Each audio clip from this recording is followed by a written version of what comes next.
Please try your call again later or report a problem through the Blog Talk Radio webpage. Our menu has recently changed. Please listen carefully to the new prompts before making your selection. To start your show now, press 1. To hear important instructions, press 2. Partners, sponsors, or affiliates. Enjoy. ThaBoxingVoice.com. You seen what he did on Facebook, right? Listen, I'm gonna make a motherfucking emoji like this, look. ThaBoxingVoice production.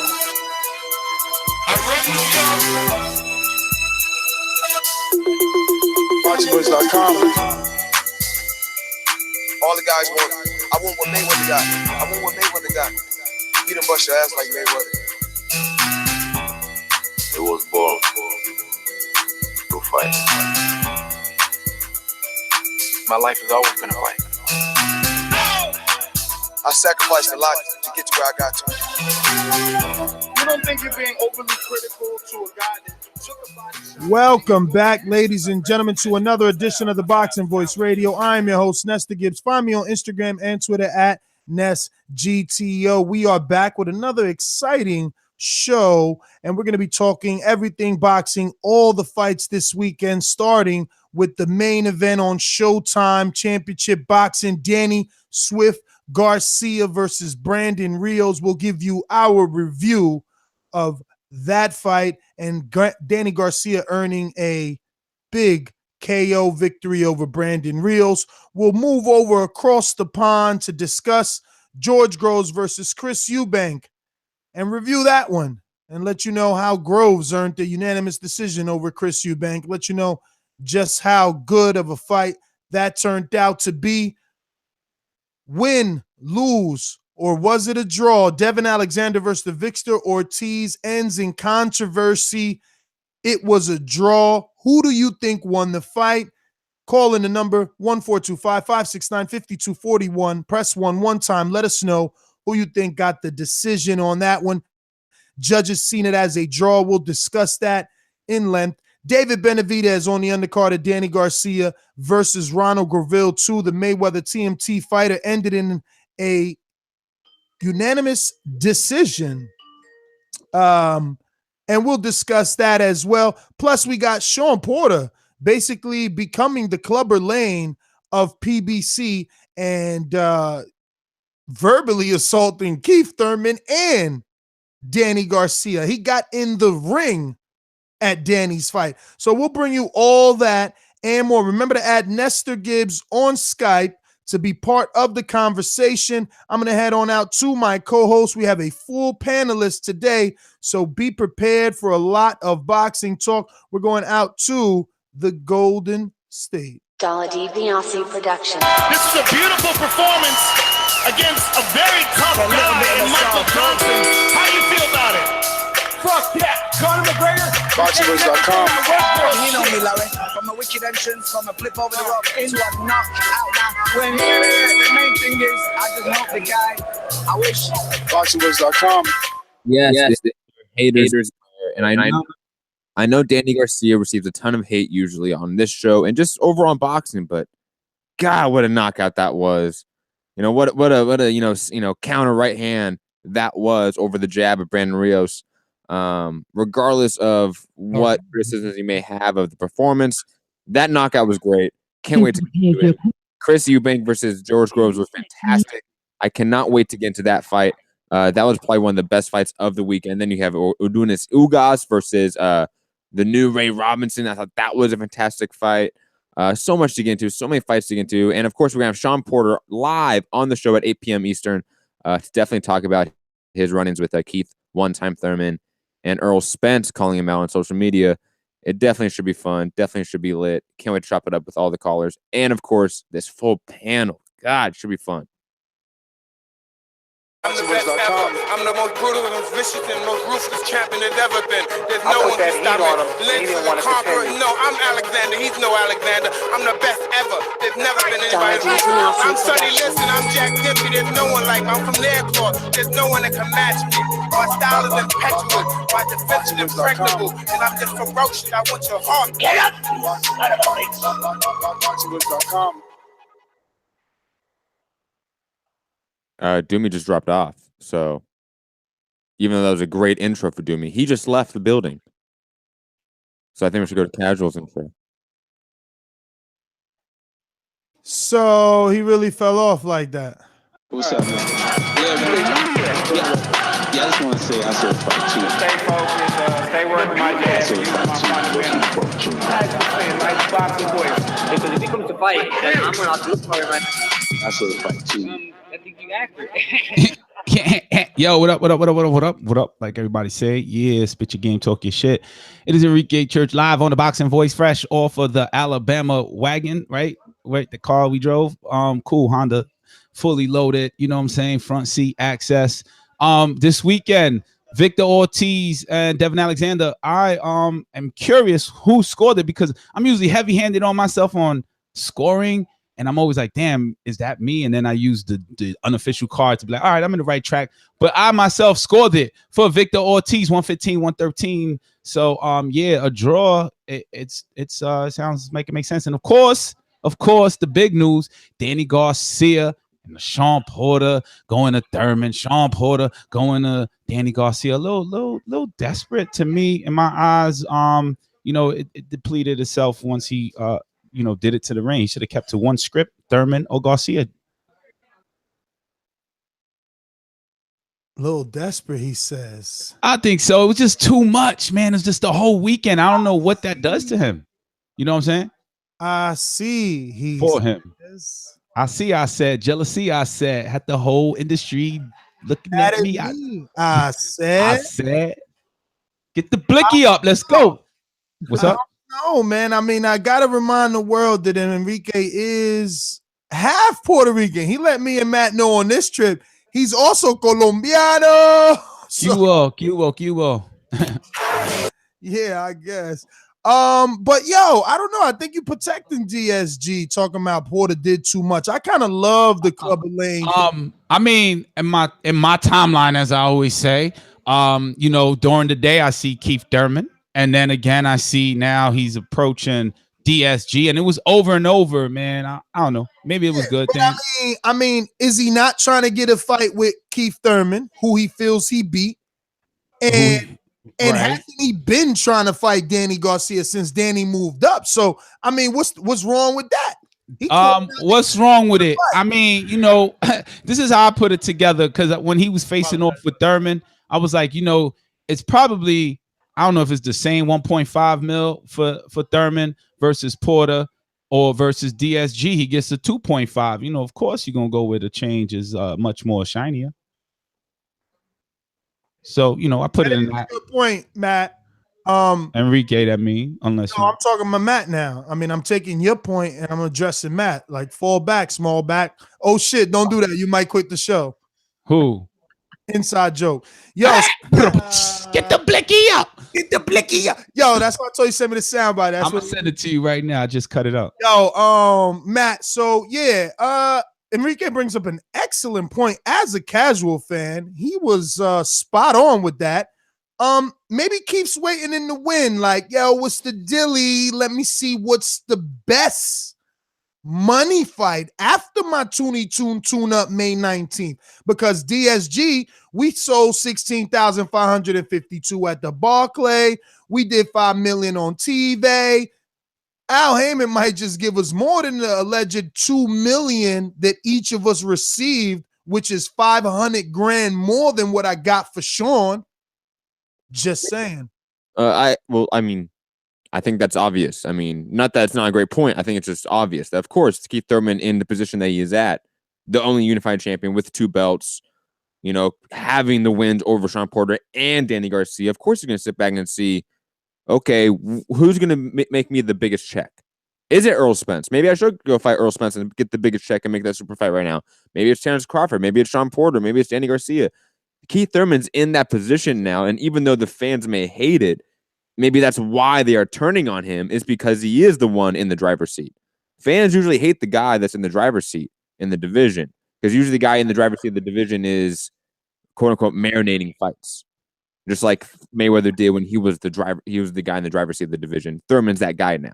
Yeah, I would say this. It is obvious you're going to go for the bigger money, right? And of course, who you already beat, you know what I mean? Who the fans and everybody else is critiquing like, yo, you just beat Danny Garcia. But it was clear that he beat Showtime Porter.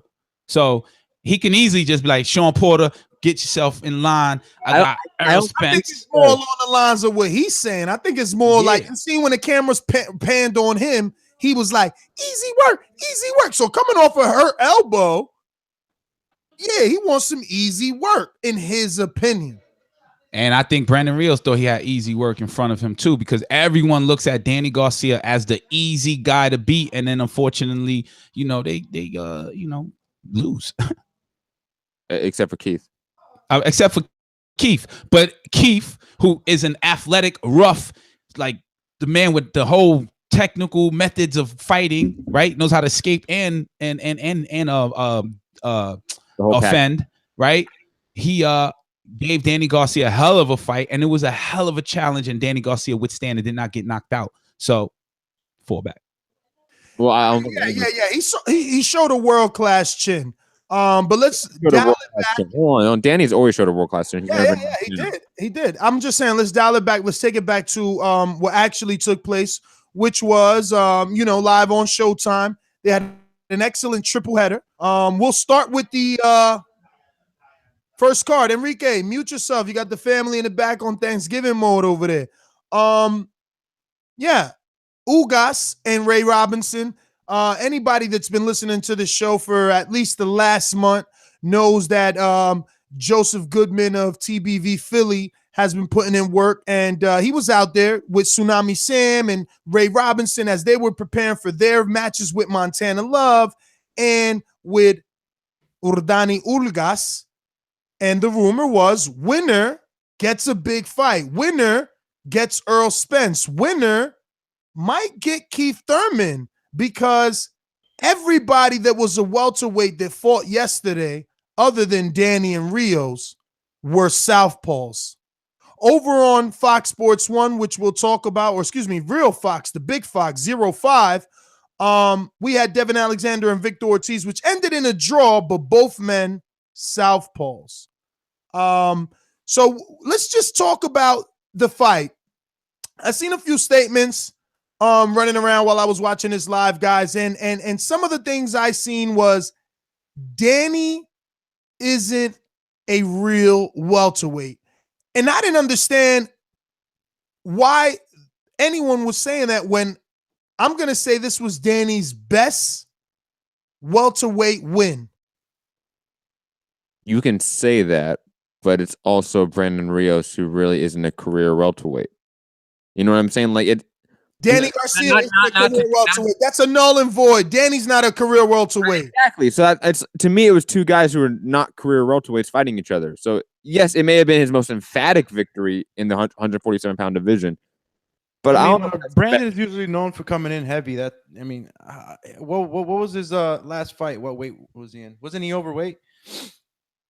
No, he was not. He wasn't overweight. So Herrera. So he's usually the heavier guy, but this time around, I actually saw it the other way around. I actually saw Danny being the bigger guy, and it was a good matchup. I think as far as them being comfortable in those weights, you could say that they were in the. Look, I just don't get Matt's logic, and I'm not going to get into a screaming fest. I'm going to hopefully hope that he can try and explain himself a little better so that I could just understand him. Because check it out, right? Like, this is boxing; everybody moves up. So what are we going to go around discrediting everyone that moved up and say, no, I'm not discrediting it. I'm not discrediting it. I'm just saying, like, look, Danny Garcia still has a long career left at welterweight. I'm not going to say this is his best win. Maybe his most impressive. Well, let's talk about the fight, man. No, Matt, but I was specific in my words. I said his best win at welterweight.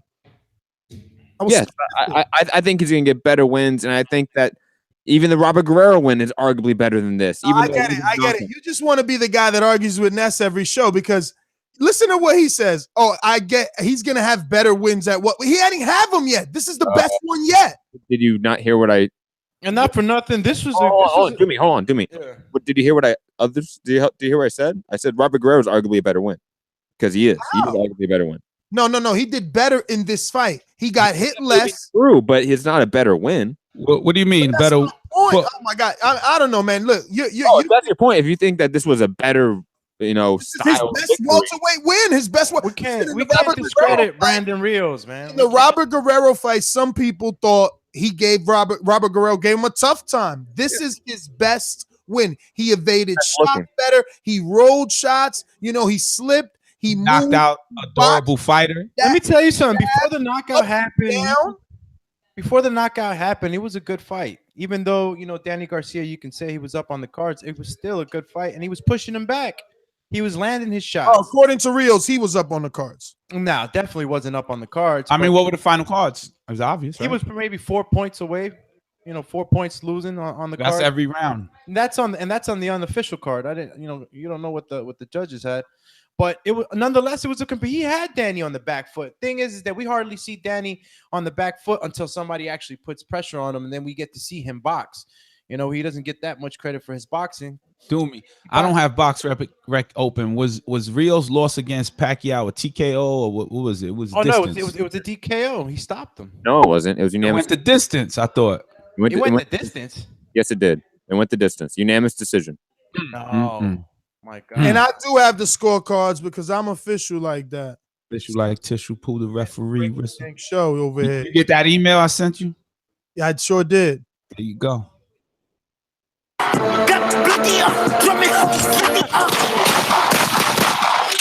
I sure did. That's when it gets heated. We gotta throw that on. Damn, but you know what? This is all upside down. Let me see if I could change it in my Finder. Yeah, well, yeah, he lost. I'm gonna just share this with the people. See, I should play the soundbite right now because I was able to do that for the people. Careful. Right now, he getting heat in San Antonio right now. Ain't my problem. Who's that getting heat? Tekashi. If he getting heat, he better motherfucking. Tekashi's trash. You know what I'm saying? Hey, Rick, if he got heat, he better have his blicky with him. He better have that blicky. Right here for Danny and Rios. And on top of that, the reason I brought that up is because, like I said earlier, while you guys go and double check was Rios up or not, because he felt he was up, I'll go and play Rios's press conference post-fight, courtesy of TBV Sean Zatelli. Yeah, play that thing. Definitely felt like he was up. Sniffles McGee. I mean, did you have it up? Y'all want to stop talking over Rios Sniffles over here? Oh, let's and go. You too over there with the freaking Thanksgiving party. Did Danny land some good shots? Yes. He got power. Yes. He has pop. Yes. But I think I was still above on points, maybe like a round. And it was a really close fight, but until the stoppage happened, fuck. I'm just mad because of that shit happens. Not on that, I'm mad because they didn't give me an opportunity to try to finish the fight, the round. I had probably 30, 40 seconds left. That's enough time. I could have, by the time they say break in, you could have grabbed, you could have moved around, you could have run around, whatever you could have done. And it would have killed time. But it is what it is. It's a court decision. They made a decision, what they made. And what can I say, man? I think, to me, in my heart, in my mind, I think more of a love got involved than a boxing trainer, which is good because they love me and I know they're watching out for me. But I think that's what happened. It was more of a love instead of a boxing trainer that happened. Yo, so is he trying to say that Rios? That's what I was going to ask. Garcia stopped the fight because he loved him, not because he needed to stop it? Robert Garcia didn't stop the fight. I thought it was. He don't even know what he's saying because Robert didn't stop the fight. He sound like he got knocked the fuck out recently. Yeah, exactly. Right? Come on. Whoa. Don't be disrespectful. Don't worry. He might see you on the streets. Listen. No. On the real though, when the guy's knocked out like that, don't put a microphone in front of him. You need to go to the doctor. My sentiment is exactly Matt. In defense, I agree, Matt. In defense of the promotion, Matt and go to the hospital. He need to go to the hospital. I don't know why he's not at the hospital. Let me reiterate that for Matt. Can I get a word off without both of y'all talking? Because you're about to swing your Thor hammer on us without me letting me finish my point across. What I'm trying to say for Matt is that it's not that he doesn't deserve to talk on the mic. Is that when you get knocked the fuck out like that, Ness, you're not all the way there.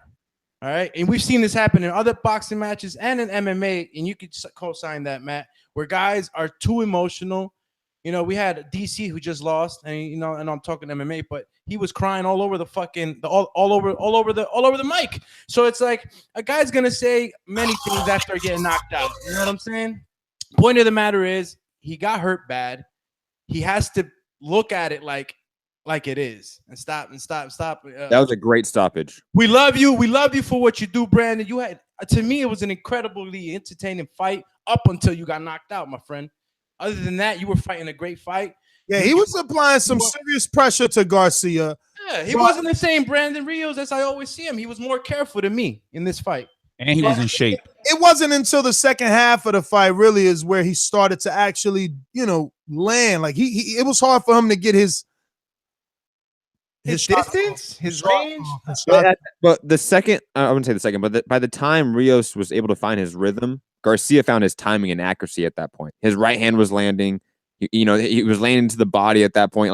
Like Garcia was timing him consistently. You know what I hate? Plus, Garcia's jab was phenomenal in this fight. That was a big thing. Enrique, I hate that we can't really give Garcia credit for this. Like, if I try to say, damn, he looks so good, his jab, the way he was painting, he would go up and down with it Doomsday. Right. People will be like, but it's Rios. You know yeah, but it was a game. People who are thinking like that, man. Like you can't be knocking, you can't be just discrediting fighters in order for you to say that the other fighter's not doing good. Brandon Rios' game this time around, he came in with a good camp, good head on his shoulder. In shape, looked like he was super focused. focused. Pushed Danny back on his back foot. He had Danny, fumbling at times. He's a pro. Come on, man. Give the guy some credit and give Danny his credit. Listen, I think the fight was totally entertainment, and the knockout was entertaining. It was a surprise knockout because I was like, oh shit, I thought it was gonna go the distance. And Brandon Rios, who has not been knocked out, right? When has he been stopped? The way his leg gave out casual. It was like a shut off. It was like a switch. He hit that button. It's like, yo, your kickstand on your tripod just broke. Exactly. You had your tripod all on the apron, and the fighter was shadow boxing, came around the corner and stepped on. And then to address the microphone in post fight, first of all, there's doctors there that examine you to make sure that you may be concussed, but you still can talk. You weren't out cold. Enrique, shut up, Enrique. Fell and came right back up. In other words, you knocked somebody out. They didn't even know what was going on, bro. Let me tell you something. When you get punched and knocked, if you ever been knocked down, but it's not immediately. There's no microphone immediately in his face. You can't even talk straight. You got all these emotions. Your speech is slurred. You could hear Rios say to the ref, like, yeah, like the way he said it was like weird. Like, and he was wobbly. You could tell he was concussed. That was a great stoppage by the ref. It was a hard shot. It was an amazing stoppage because he tried to walk forward. The ref asked him to walk forward, and he couldn't. So then he tried to fake it and hop around, and he still hopped like to the right side. Well, what you try to do is not fake it. He was trying to get that stanky leg out. He was, usually they tell you to jump up and down. They tell you to jump up and down to kind of shake it off, but he couldn't even do that, man. He failed the sobriety test. Listen, the sobriety test. Let's get it back down because there's a bunch of stuff to talk about. Obviously, Shawn Porter should be on later on. If not, his father definitely will be on. But let's talk about him entering the ring and what should happen now. I mean, he's saying on his social media page, Danny, you have nowhere to go. It's only me, Keith, and Earl. June or July. He wants June or July. Now, he's ready for a Keith or a Danny in June or July. Mm-hmm. But he has a totally different stance on a June or July Earl Spence fight. I mean, and I know what we're going to hear when he's asked, because he said any media guy, anyone trying to ask me about Earl, I'm going to say Earl wasn't on my radar 3 years ago. But my question to my panelists, my co-hosts, my friends, my listeners, the audience, the world, the boxing public, do you have to be on someone's radar if you're the hot guy? Like, I don't get why Danny doesn't want to fight Earl. Earl's the hot guy now, unless, Matt, you're telling me Danny versus Earl or Earl versus Shawn isn't a 1.5 $2 million check for either man. Danny Garcia got $1.25 million for Brandon Rios. Like, stop. Like, come on. That's a 2 plus $2.5, $3 million payday each sort of fight for those guys. And that's not even including the undisclosed bonus that they all get. So, but it's very risky. Now, before you guys answer that, I'm going to just say big money. It is big money. I'm going to say before you guys answer that, focus closely on today's thumbnail and overlay. Topic selection, the 5 topics on your left. The main photo in the center. Agree or disagree, but he is a star. The picture, they say a picture speaks 1,000 words, but that picture is speaking millions of words to me.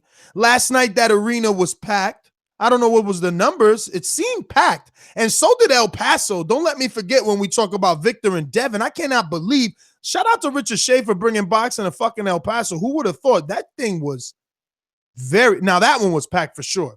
Whether Danny and Rios, which seemed packed because Danny received boos from the first round, from the introduction. From the walk down the green lane. I mean, it was not a Danny Garcia house. That was a pro Brandon Rios crowd. That's what I was going to say. It was a Brandon Rios crowd. Let's not forget, Gavril and Benavidez were on the undercard. Gavril being from Vegas, being a TMT fighter. Gavril being from Arizona. That's only a drive up from Vegas. You know, so they're really starting to learn how to put these fights. Remember, I said, why not put it in the Barclays? But obviously they knew what they were doing because they filled it up, Matt. I mean, well, plus, I mean, this was a Mayweather promoted card in Vegas. So, I mean, you have that powerhouse in the powerhouse city to push this fight and this card. So I'm not shocked that they were able to sell tickets or give out comps or whatever they're able to do to fill out the house. Not shocked at all. And like you said, Danny Garcia is... They definitely gave out comps. I can't remember. Every event does. Hold on. For those listening out there that want to shit on one promotion or the other, every promoter gives comps. No. I can't remember the name of the person. I want to say it was Compa, but it might not be, and I'm sorry to you. But Sam Watson gave him 4 tickets. He sent me a message. So at least I'm saying your message, but... And to your point of Danny Garcia being a star, or whatever, he is somewhat of a star. He is one of the most well-known names in the division. I would argue that to this day, he is still more well-known than Keith Thurman. That he is more recognizable. We have to bring up that right before Danny and Rios even started fighting, Earl Spence tweeted out, let's see if Danny gets the win and if he'll actually fight me, since he's saying he isn't ducking me or this action.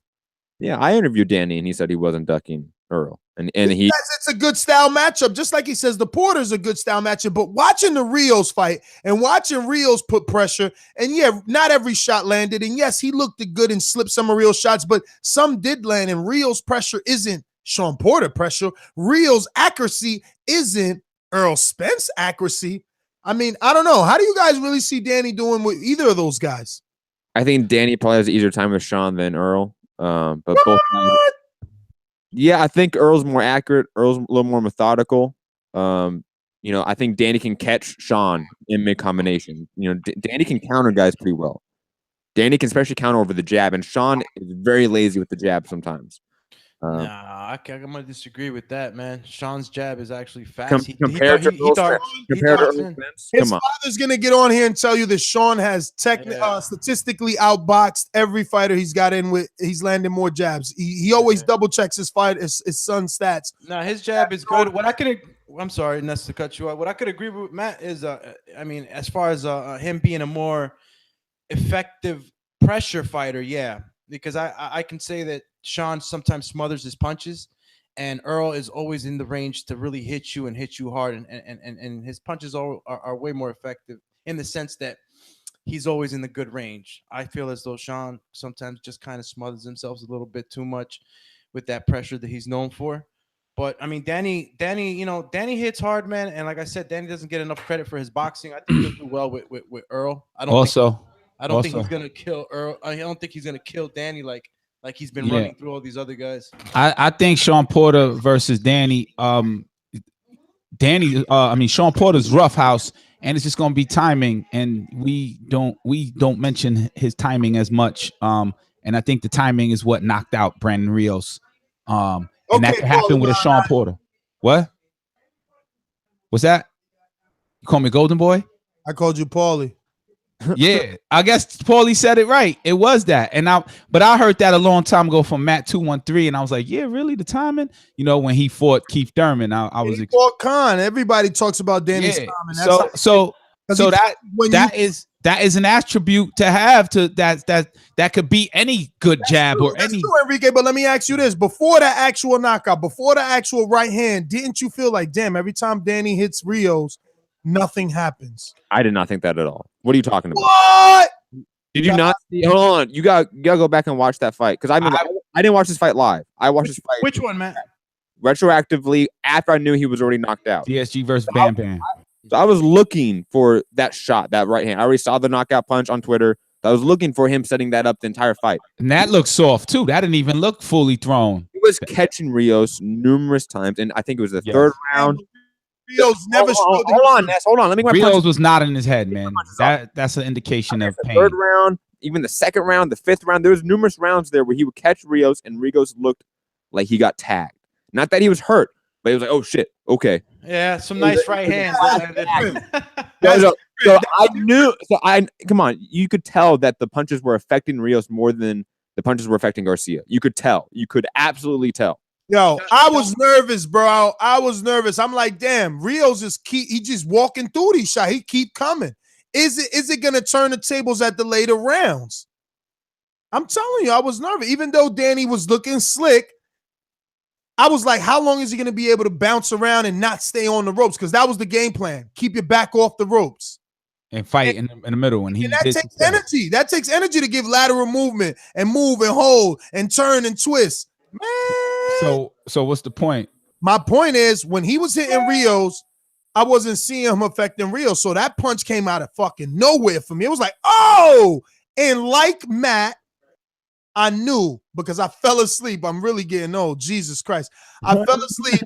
And so I fucking seen everybody like, oh, you know, I seen the Twitters and shit. So I had to watch it the next morning and I knew that he knocked him out, but I was still super duper shocked because I'm like, damn, maybe Danny, because and again, mind you, I told you I read messages. People like, yo, he's a small welterweight. I'm like, damn, maybe he really can't hurt this guy. Because I'm telling you, he wasn't hurting him until boom, out of fucking nowhere, that right hand. It was beautiful, but it's like you said, Paulie did say the right things. Danny's feet were placed, and when he fucking, countered that, he jolted. But yes, let's wrap up this Garcia Rios topic. Great win for Danny, but it's what we expected. The only thing I can say is this is what he does best. When he is supposed to get the win over the guy you know he's going to win, he usually gets a big knockout. He has to. Except when it's not named Mauricio Herrera or Lamont Peterson, right? But we didn't know he was going to beat Lamont. That was actually a 50-50. I do want to wrap it up by saying, where do we want to see Garcia go next? We know that Porter and Thurman and even Earl have all plans and wants and needs, but I'll take it. For Garcia, what do you want to see Garcia do? I'll answer that first, right? First off, we was in Alabama. Jay Diaz and Deontay Wilder was having this conversation about the next fight after Luis Ortiz, window shopping. That's what Deontay Wilder called it. Not looking past, but looking through. And Jay Diaz was like, yo, if the fighter wants to fight, and he goes elsewhere, he's going to not be respected. I think Danny Garcia only has those two options. The third one being, I don't think. So I think the easiest of the all maybe would be the Keith Thurman fight because he already been there, knows what to correct. But I think the Shawn Porter is also a big fight for Danny Garcia. So I would say I think that might be next. Keith Thurman versus Shawn Porter. I'll tell you this. I'm sorry, DSG versus Keith Thurman. I'll tell you this, guys. Actually, I'm only going to say it so I don't forget it, but answer that first question. But if Thurman picks Garcia, they'll say Thurman cherry picked Garcia. Because? But if Garcia picks Porter, he would get more credit because Porter is the test. Porter is the test and the uncharted water. Kell Brook received massive amount of credit for this defeat over Porter, and Keith Thurman received the same amount. Danny needs that because right now, Lucas Matisse is a long time ago. Yeah, you're right. I think that's a great fight, and it's also a payday fight for him. He's got to face the Porters next. Because and I don't know, July, because if he doesn't fight the Porter, then when does he fight again? He's got to wait on Thurman to see after his May fight, does he pick him? And then it'll be an inactivity. Why can't he take another stay busy fight? Because we will frown on that. We're fickle fans, remember? I mean, how many? What have you done for me lately? The fans already don't like Danny. Like, that's the thing. Like, you don't need to be liked to sell out. That's why he's a star. Exactly. You don't need to be liked. He doesn't care about being liked. But you need a good B-side. You need a good B-side. Rios was that in that region. So you can't bring a Salka or a Samuel Vargas. A Victor Ortiz, he could get a Devon Alexander. He could get guys. And listen, and maybe those were options, but they had a draw. And he could still get those guys off a draw, I think. Shawn Porter's the way to go, man. Shawn Porter's probably the best fight. His credibility towards the fans, will stay. We'll stay in the heights, because if he goes ahead and he picks up another tune-up, quote unquote, you know what I mean? It's not. I mean, who wants to see that? The best thing Espinoza could do to marinate this whole welterweight division is give both Shawn, Keith, and Danny, I said both, I meant all three, give them southpaws. Danny's next fight, let it be Ulgas. Shawn's next fight, let it be Alexander. And Keith's next fight, let it be Ortiz. Everyone get your ass ready for Earl. No more excuses. I like that. That's a good lineup. Everyone get one southpaw so you could get ready. It's time to dance. It's 2018. Let's get this shit going like we did in the motherfucking 168-pound division. While we were having some fun on Danny Garcia's undercard with David Benavidez and Ronald Gavril, the World Boxing Super Series was putting on what wasn't even their final fight, but felt like it in the Chris Eubank, or should I say George Groves versus Chris. That's why, because I was supposed to say Groves' names first, because he kind of whooped my boy's ass. Straight up and down, he whooped my boy's ass. I asked Matt to be respectful of Rios, and I'm walking a fine line when I say I'm not even gonna say, because I'm gonna say this. James DeGale influenced what I was about to say, so instead I'll paraphrase his tweet and say Chris Eubank has to be the world's biggest hype job I've never met. Yeah, they definitely went savage. And those are the words of James DeGale, okay? But not to mention Billy Joe Saunders went at him, which Doomsday is gonna say. But I just want to say he fucking fooled me, bro. Nestor. He fooled me. Got him. Nestor. I thought he was good. I thought he changed, because I watched the Billy Joe fight, but I said it was early. You know what I mean? This guy doesn't even know how to cut distance. I'm not even going to get into any more. I want to get your guys' thoughts overall, but very quickly, I think a round of crow, because we did have a pre-fight show on this, and we did pick Chris Eubank. I did pick Eubank as well, so Eubank. Crow for me as well. I did pick Eubank. Do we even have a crow soundbite? I wish I had it. We have crow. Oh my goodness. No, I think I definitely have it. I just have to look for it. I don't have these things with color codes anymore. Yo, if we don't find the crow soundbite, it's a sad day for TBV, fam. Sad day. But while you're looking for it, I'll get into it. I agree with your point. Distance management, working off the jab, head movement. I mean, the amount of fundamentals that Chris Eubank was not able to use in this fight, and that George Groves was able to capitalize on was way too long. And then also just the minutia of, and Doomy definitely, I think, because of his amateur pedigree and the gyms he's been in, and can attest to this, varying up your speed in your boxing is big. To give a guy different look, different angles.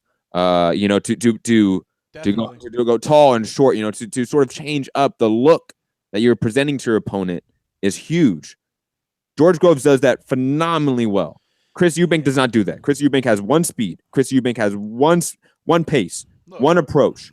You know, while George Groves has a varied assault of boxing. It to me, it was a outboxing of Chris Eubank by George Groves. I got it. First of all, I got it, and secondly, I don't even think it was about pace. I mean, the dude just doesn't use traditional boxing skill. He's the UK version of what the UK people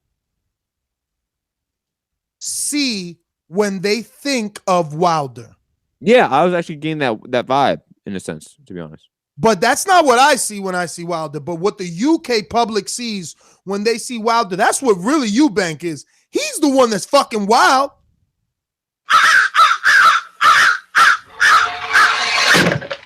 I mean, salute to George Groves. I think a lot of us counted him out. I did. I had him winning a 12-round decision, and that's what happened.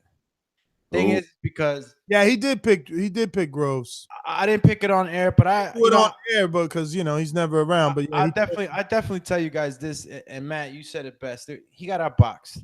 I don't know what exactly how they groomed him for this fight, but I tell you guys all the time, man. The amateur and the professional level is just totally different, man. When you get to this professional level, you gotta follow the game plan. You gotta ask yourself. There was no What is the game plan going in? There was you know no. What I'm saying? There was zero game plan. Zero. You can feed a fighter plenty of sparring partners, plenty of guys to beat on. That's doing nothing.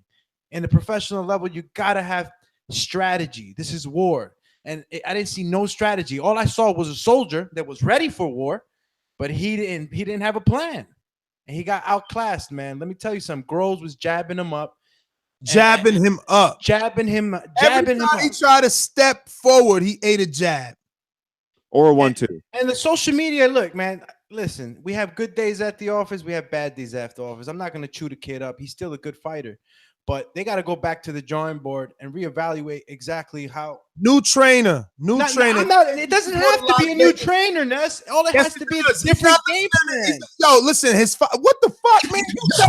Nestor. Yo, listen, at this day and age, he don't know how to double jab?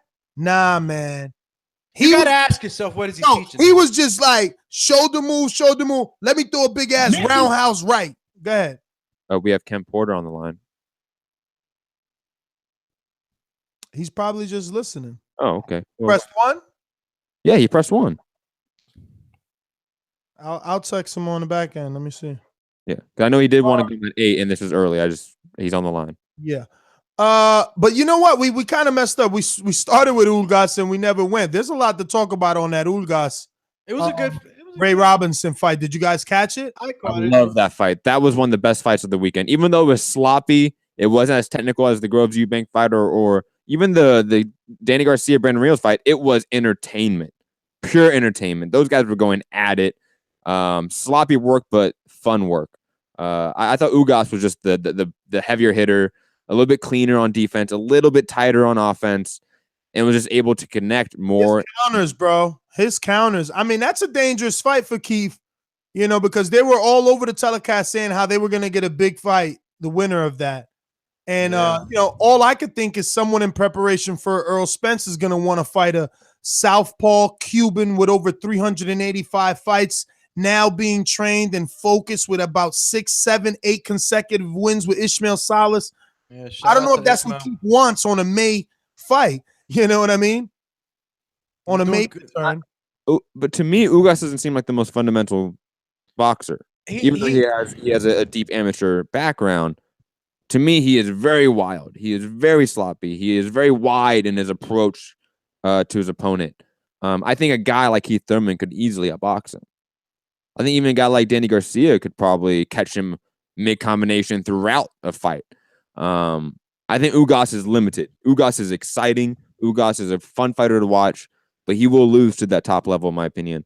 Yeah, I don't think he's ready either, man. I don't think he's ready to. Well, he's going to be forced to be ready. If you guys don't think, we'll find out, because he's definitely getting a big fight. They're not publicizing it on the telecast for nothing. But speaking of publicizing and promoting and shining, Caleb Plant shined.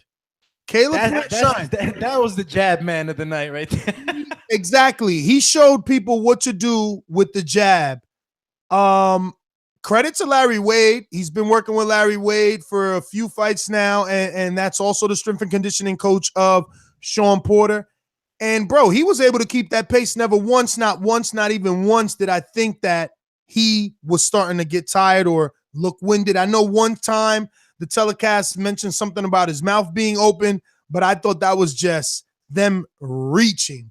The boy outboxed the shit out of Medina. I wish Medina did not have a knee brace on, though, Matt, because there's an asterisk now.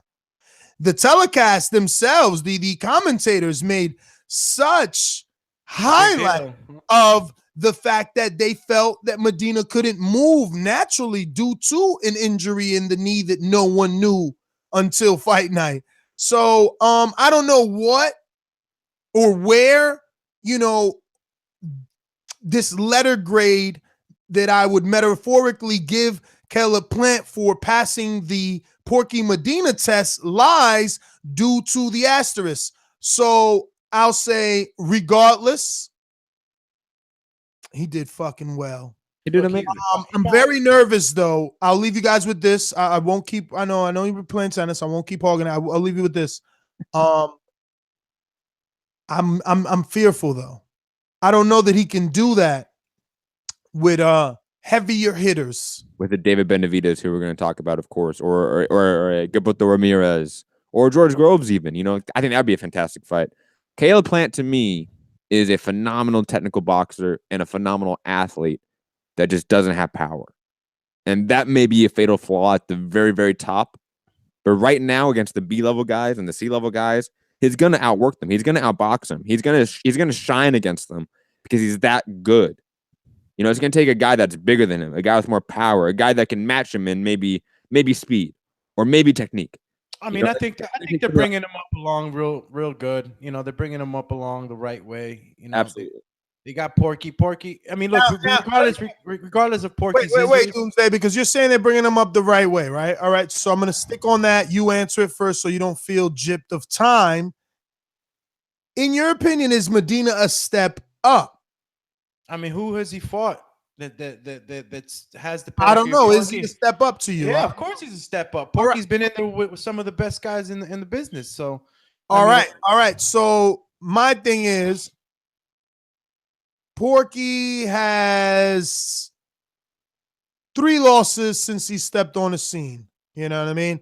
When he stepped on the scene, he knocked out J. Leon Love. That's when he put the world on notice.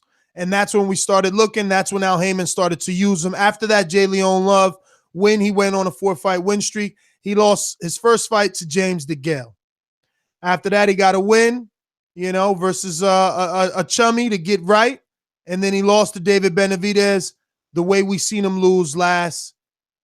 And then he got a win in his hometown versus someone that BoxRec couldn't even find the name of. But that's okay because that's what he needed after a devastating loss to Benavidez. And then he's in there with Plant. So, I mean, and those are just the 3 losses that I'm choosing to tell you about. Obviously, he has others because he has a total of 9 losses, 4 coming by knockout.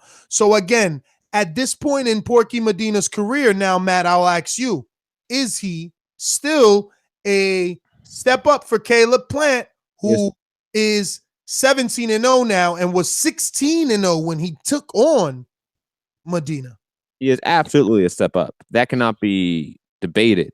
Now, if you want to talk about, is he a A-level guy, a B-level guy, a C-level guy, that's when the debate starts. But he, compared to what Caleb Plant was fighting and the competition he was facing, this is absolutely 110% a step up, and that's without that cannot be debated. So, using the fastest ranking system in the world, BoxRec, your favorite, Caleb Plant is ranked at number 28. Puts him right underneath guys like Peter Quillen, Saki Obika.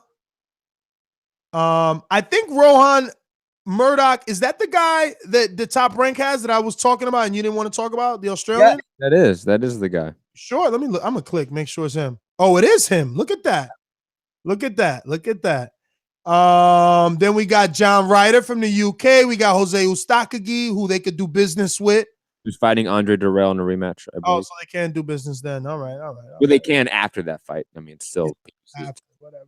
But yeah, I mean that's about it. I don't know how to get to some other people there, but he's right in around there. What do you want to see Mr. Plant do next? Since this was a big hop. This was a big hop in the rankings for him. You know what I mean? Because like we said, Medina has lost to guys like DeGale and Benavidez, 2 champions and former champions. And so Badou Jack.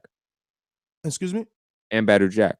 Oh, look at that. 2-time world champion. So, what do we want to see Mr. Plant do next now that he's put himself in the names with those champions and former world champions due to common opponent? Either you go after a former champion or former contender, like a Porky Medina with some name cachet. Abika made a lot of sense to me when you brought up that name.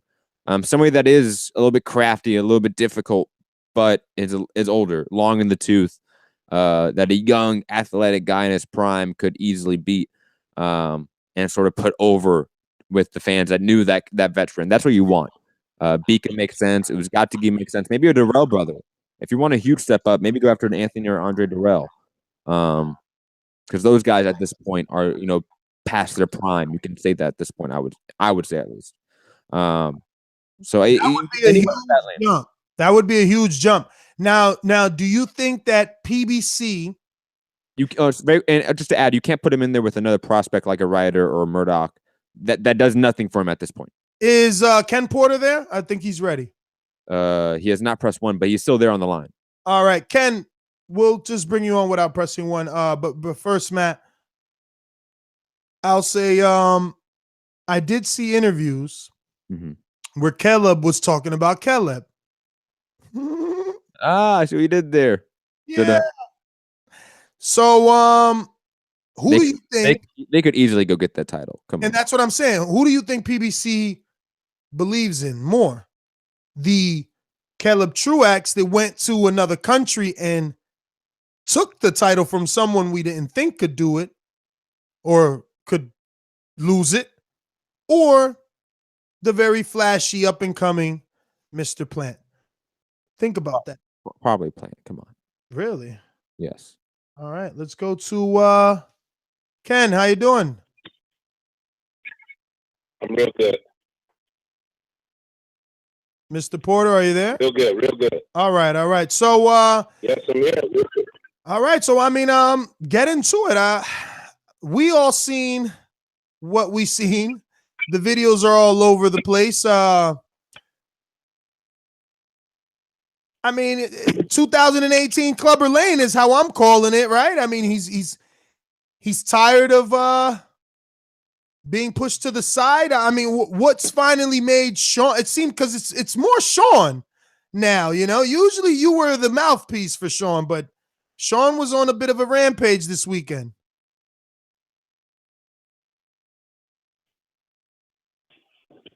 Yeah, he did that, on his own. That was, his feelings, his thoughts. I didn't know anything about it. I actually wasn't even with him when the first situation happened with Keith. He took it upon himself to come up behind Keith and touch him from behind and startle him a little bit. And in my opinion, not because he's my son, just anybody that I was watching in this situation, he punked Keith in every situation that they were in. Every question he asked Keith, he punked him. Then he got logical on him. Then he got funny on him. Then he got mad at him.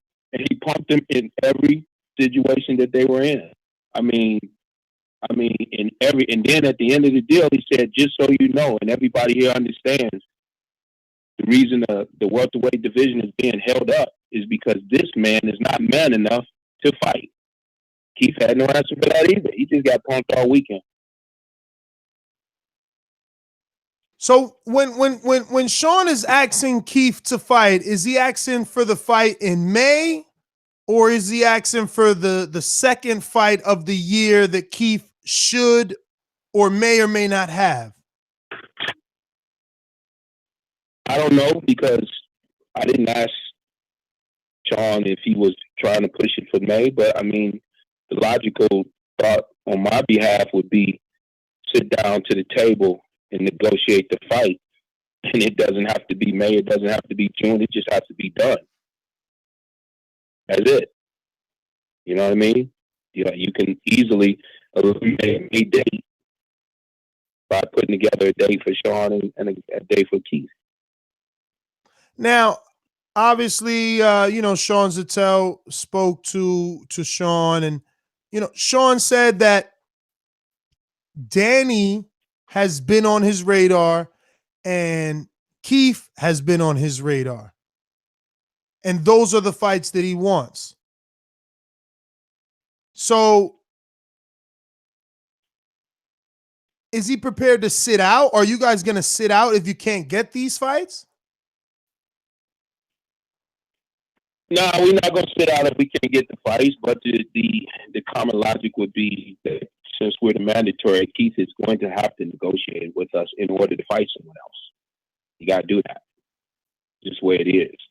Other than that, my eyes on what I've seen from this weekend, Keith Thurman and also Danny Garcia both got bitched, and they become bitches the rest of the way. Point blank and simple. That's what it is. I mean, I would be remiss if Shawn decided to turn back and say, "Oh, I ain't gonna even bother them no more." The hell with that.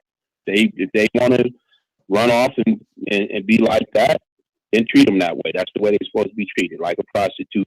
Keep it moving. Ken, I'm actually shocked to hear you take that stance, because it's funny. I mean, one could easily say you guys are doing, not you guys only, but the entire welterweight division is doing the same to Earl Spence. Nobody's doing that. You understand what it means to work for a company and build yourself up in a company to make a certain amount of money in that company. You do understand also, if you leave that company and go to another company, now you're going to have to start from the bottom. So whatever I've been paying the WBC to be ranked, you now want me to give someone else that same amount of money. So I'm just supposed to throw away all the money that we've been spending with the WBC, because you do know every time we fight for them, we pay sanctioning fees. And that's not $20,000. That's not $30,000. Brother, that's a lot of money. That's a lot of money. So anybody who's looking at this who do not understand, there is a sanctioning fee that is paid. So we pay for that shit to beat Berto. We pay for that same shit again to beat Adrian Granados. And now we're supposed to just say, "Oh, we invested in something. We're not gonna get back the investment. We don't want the investment back. We just gave away hundreds of thousands of dollars, and we don't give a shit. We don't care. It's bullshit, and it has nothing to do with Errol Spence. Everybody should know that by now. Everybody should be able to understand that, or you guys should be able to relay that information to them and say, "Oh, hey, whoever, what did they do yesterday? They had Ugas fight for the right to fight Errol Spence. How the hell are we going to jump past Ugas now? Ugas got a legal right to fight that man. A legal right. He paid a sanctioning fee yesterday. But we're not even ranked with the IBF. But Ken, the way so again, why would I even want to fight? Why would I want to fight anybody for the IBF title? Why would I want to do that? If I'm not ranked with them and I'm going to have to pay them, okay, so I got to pay what, $100,000 to fight somebody, but I've already paid $200,000 on the other side. What happens to my money? Just to make someone happy? But it's a world title shot. That makes no sense whatsoever. You wouldn't do it. It's a world title shot, though. It doesn't matter that it's a world title shot. I want you to give me back the $250,000 that we gave to WBC. I need you to do that for me. Well, give me that back. I mean, I was just with IBF. I was just with Deontay Wilder. I'm gonna go over to the IBF. I was just gonna say I was with Deontay Wilder. He said the sanctioning fees for his fights are $40,000.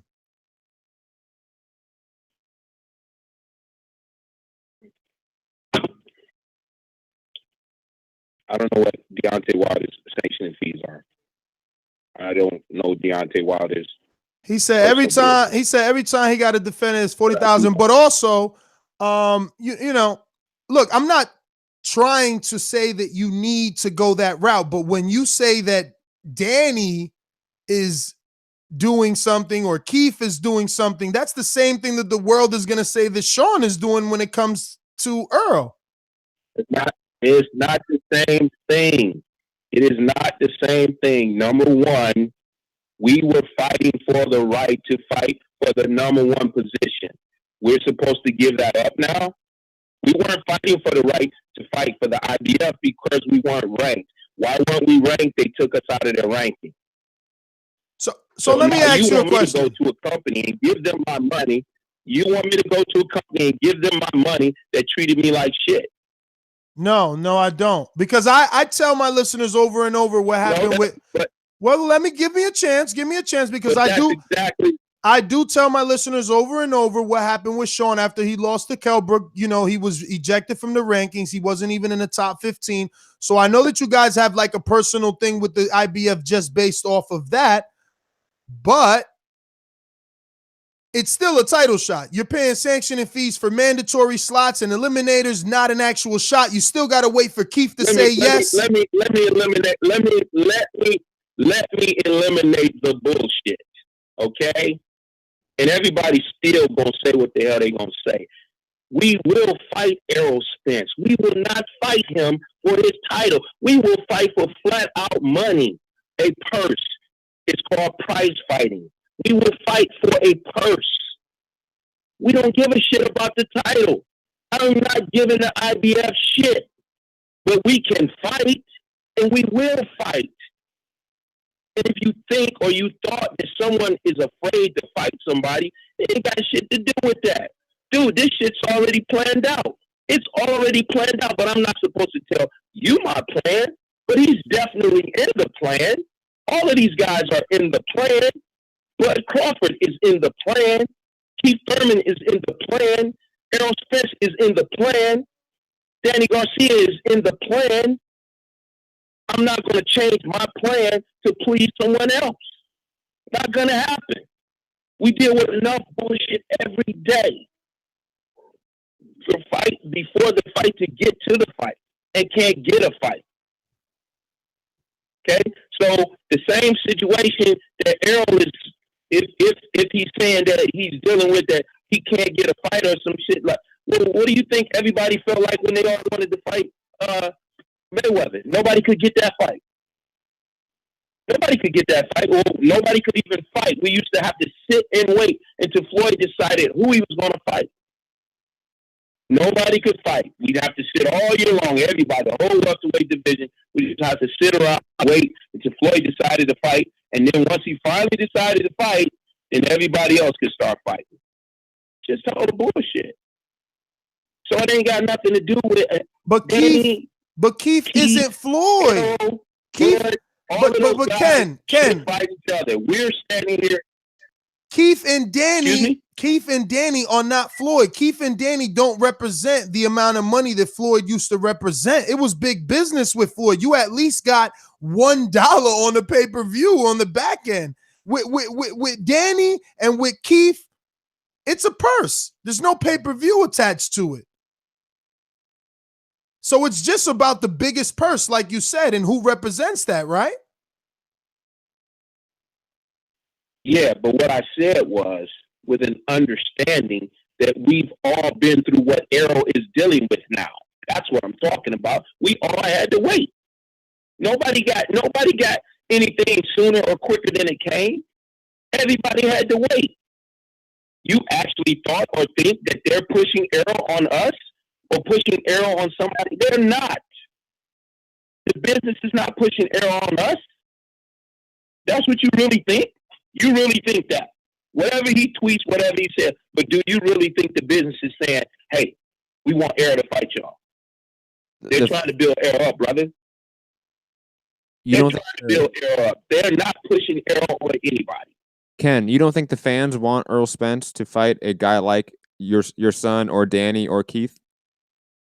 No. I didn't say what the fans want. The fans want all of this shit. I said the business. You literally believe that the business, the people behind this, are trying to push their guy out front. What if it don't work out? So you don't. So Showtime or makes a mistake and he's not successful. Ken, so Showtime or Al Heyman have not approached you about fighting Earl Spence? That's never been a conversation? You're not going to get me dropping any names. What I said to you was and is, do you literally believe that they're going to take an investment if it doesn't work out? Do you understand what that means? What if he gets beat by somebody? Then that means it didn't work out and they moved too fast. They are very calculating. They're not going to make foolish mistakes. They're going so whether you believe it or whether you know it, it's not happening for reasons that are far above your head. So have nothing to do with it. So what I'm hearing is that the business is pushing Earl along slowly and marinating, Matt. You know the word. They're marinating. Keeping Shawn and Danny and Keith away from Earl Spence, right? No, that ain't what you're hearing. But why didn't Shawn Porter ever get a rematch with Kell Brook? I don't know. Why wasn't there ever even a conversation? Well, because that belt went to the UK. Why wasn't there ever even a conversation? That belt went to the UK. We know how that works. That belt went to the UK. Go check out the next two people he fought. They weren't UK fighters. But they were foreigners though. JoJo Dan and Kevin Bizier, because they were associated with Lou DiBella. And who they signed with? Yeah, who they signed with? I know and that I know who they're signed with. That's what I said, because of their association. JoJo Dan has always been with Lou DiBella, so obviously he has some association with Al Heyman. But so you're saying they're keeping you away? They kept him away from you. You couldn't see that? I just don't understand why he dropped from the top 25. I just don't see. He didn't get a chance to rematch anything. It was never even a conversation. He was dropped out of the rankings. At least we're in the conversation to fight Keith Thurman. At least we're in the rankings to fight Keith Thurman. There's a little bit of light at the end of the tunnel for us where he's concerned. And the other guy is ranked number 2. We're all ranked together. That kind of is the reason why we possibly should be fighting each other. They're all WBC fighters, and they're all ranked right there together. And those were mandatory fights that Shawn fought in, which made him a mandatory to fight Keith Thurman. Let me ask you something. There was an announcement made by the WBC president for Shawn Porter, number 1, to fight Danny Garcia, number 2. But Danny continued to say he didn't know anything about it, so that's the reason why Shawn got up in there and let him know the bullshit is over with. Let everybody know you do know, you did know. Everybody understands that I want to fight. What he decides to do with it is up to him. Shawn, Ken, but why do you guys always have to chase down the fight? You're supposed to be with Al Heyman. Earl gets what he wants. Keith gets what he wants. Danny gets what he wants. Why are you guys like the stepchilds of the Heyman boxing? Why you got to fly around? Why do you? Well, I'm going based off. I'm going based off what we hear. Based off what we see. Excuse me? I'm going based off what we see. Shawn is flying to New York at one point 2 years ago, wasn't it? Or a year and a half ago, to do the same thing he did this time. He's been wanting the Danny fight. He had to do the same thing to Keith. He had to bully. The young man said he was tailor-made for him. So we just thought, okay, great. Somebody wants to fight us. We want the fight. Let's go over there and make it happen. Okay. And he didn't really want that fight. But you can see he doesn't want that fight now. He's talking about sparring. Who said some shit like that? We came to fight and you want to spar. He said we can take it like that. We can take it to the street. Yeah, but you literally don't want to put your ass on the line. Because what Brandon Rios did, that's about that's like on a level, that's like. Do you think, Kenny, that just made? Brandon was coming at about. 50% of what Shawn can do. So Kenny, don't for a second. Maybe it's just that protecting the investment, so to speak. These guys are just trying to avoid Shawn at every corner because they know that he's a tough fighter and that could be a potential upset on their investment, and that's just what it is. Okay. All right. Next.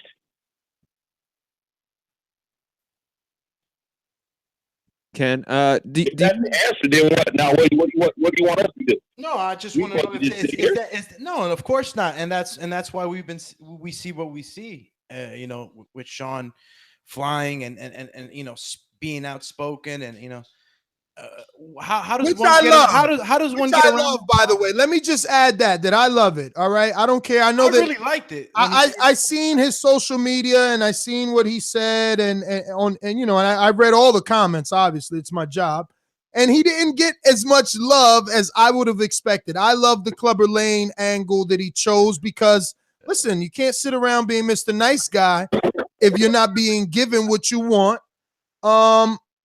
And I think he needs to continue to do it. That's the only way that, Shane Mosley got the Mayweather fight.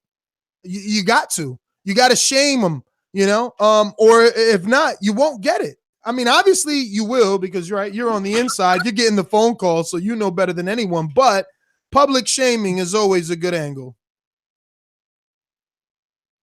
What do you think about Jim Gray, by the way? He's always the squeaky wheel that gets the oil. That's what happens.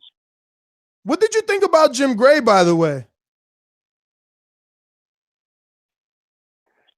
I think that Jim Gray was possibly, disrespectful in some ways. The next time I see him, I'm gonna ask him, Jim, how do you think we got up into the ring?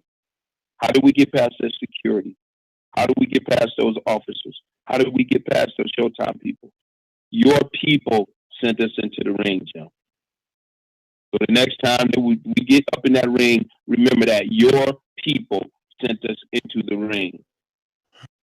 He actually said that. He invited you guys into the ring. It is what it is. Excuse me? No, I saw in the ESN clip that he actually did say that he invited you guys into the ring. Who said that? Danny. Danny Garcia said that? Yeah, on the ESN news clip. Yeah, he probably was just trying to show face. I don't know. Ken is saying that Showtime definitely told him. You guys really think Danny invited us into the ring? Come on. Listen, and I quote. I don't know why I invited those. I don't know why I invited him to the stage. And that was a clip backstage that was videographed by ESN News, our friend Ellie Setback. And that's a quote. Who am I speaking to? Oh, this is Alex. Alex Lainez. That's Alex. You met him in Gleason's. Are you the same guy that are you the same guy that actually believes that Danny Garcia didn't know for the last 2 years we wanted to fight him? Every time he does an interview and says, nobody never told me they want to fight me. Nah. I'm definitely not the guy that falls for those, man. I know what goes on in the game. Why are you falling for this bullshit that he asked us to get in the ring? No, I'm definitely not falling for it. What I'm doing is I'm running it by you and getting the real deal story out of the horse's mouth, because this is, like I said, this is a clip that was backstage, him just talking, and I happen to be on the media all the time. But wait, I actually want to stay on this topic because I want to be clear, because on this show we're consistently debating and discussing amongst callers and listeners whether or not fighters should get in the ring. So are you saying that if a fighter was not green lit from production, whether that be, whatever network they're on, it's impossible to get into the ring without sneaking in there? Pretty much, because the security will stop you before you go up the steps. So even the Shane Mosley Mayweather one was that was arranged. Was that arranged? Yeah, Bernard took him up in the ring. Ooh, oh yeah, and that makes sense. Golden Boy, okay. Okay, so wow. Okay, so you can't get in there. Bernard and Oscar tried to take Shawn up in the ring against Mayorga after he beat Rona. Okay. Mayorga jumped out of the ring. He saw us coming and he got out the ring. You mean Maidana? Oh yeah, Maidana. I said Mayorga. Maidana, yes. So, Ken, I mean, look, I feel strongly, right? Because we spoke to Keith, and you know, he said if the elbow was good, Jesse would be his tune-up because Jesse is a tune-up for Keith one-time Thurman. He may not be for anyone else, but for Thurman, he's a tune-up. And if that were the case, he would definitely fight Shawn in the end of the year because he feels, you know, that it was a tight fight, but he's watched it over and over, and he knows most certainly he will get the knockout this time. Now, I know you're going to say, well, then just fight us then. Why is it hard for him to say he'll fight us? But like you said, Mayweather held up the division, and now Keith is kind of in that position. He has options. Option of Danny Garcia, option of Shawn Porter, Jesse Vargas, and shit. Now a bunch of other welterweights like Ulgas and even Devon and Victor Ortiz, right? So what happens in a situation like that?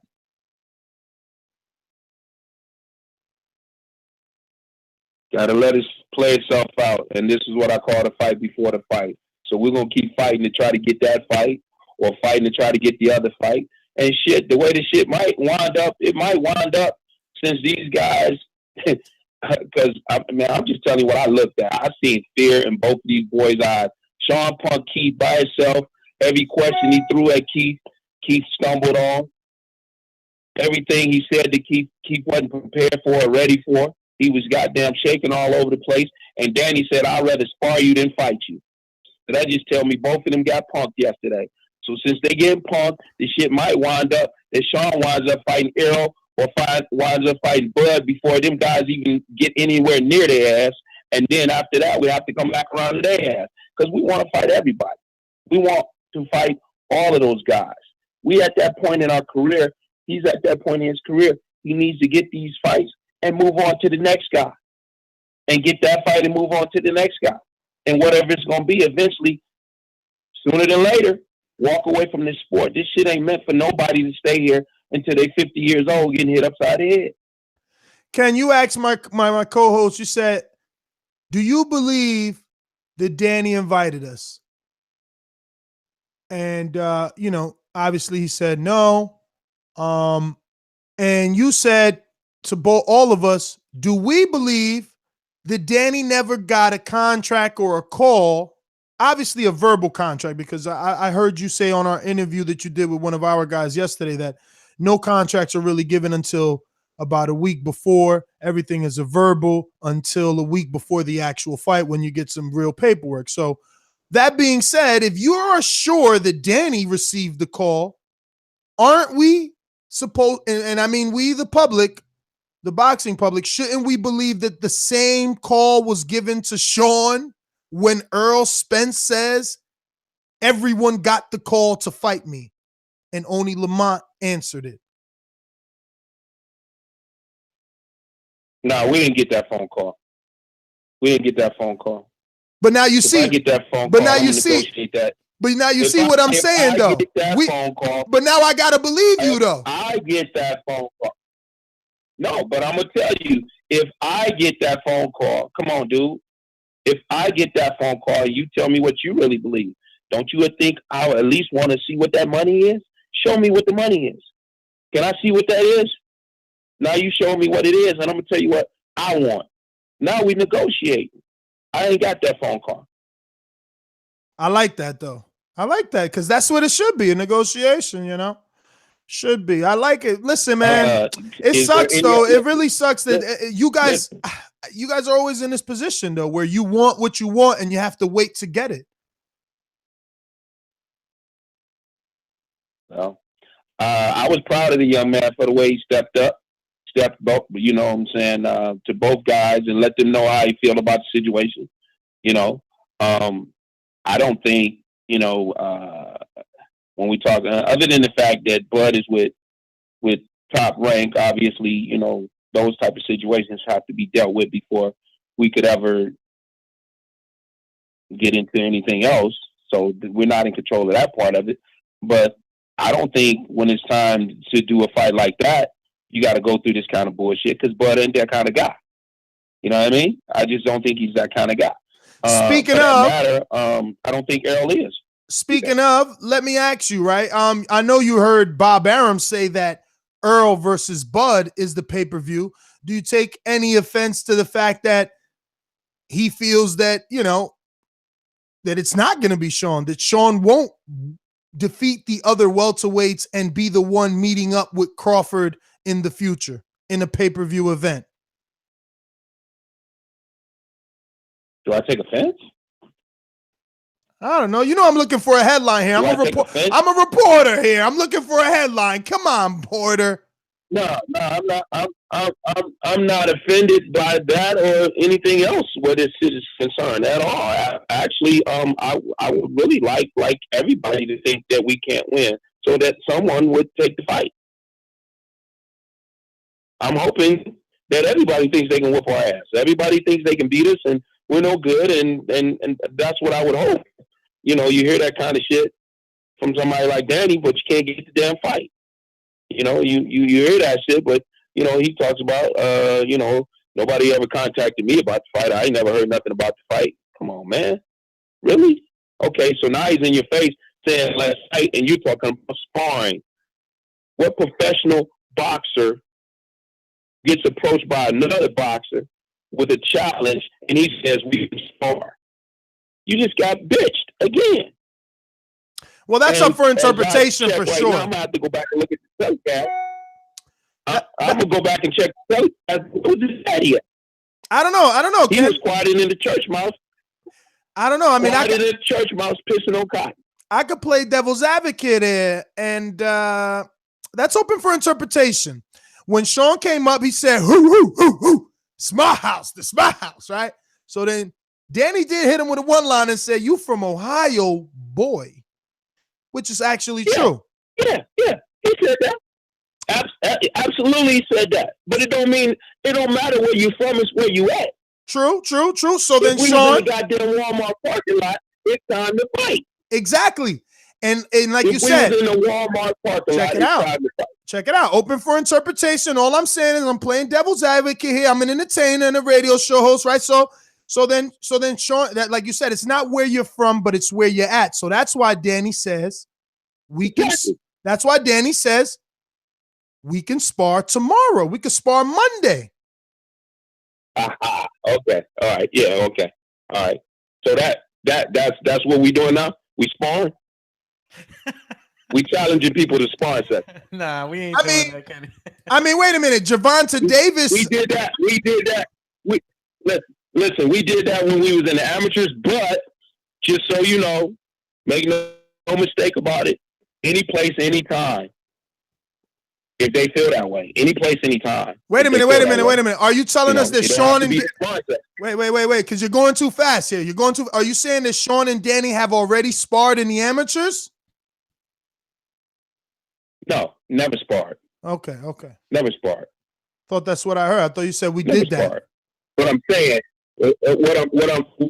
what I'm alluding to is he's saying it can be a sparring session.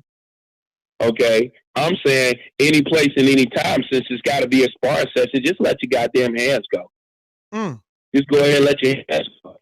And then the next part of that would be you signing a contract, the one that you say that you didn't receive or you don't see or you don't know anything about, which is a cop out because, like I said, he got his contract for Brandon Rios this week, fight week. That's when he got that contract.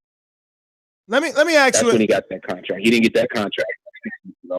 In this hypothetical world that we're living in, right? Do you think, right? Like, put your promoter's hat on here. Your best interest for your son.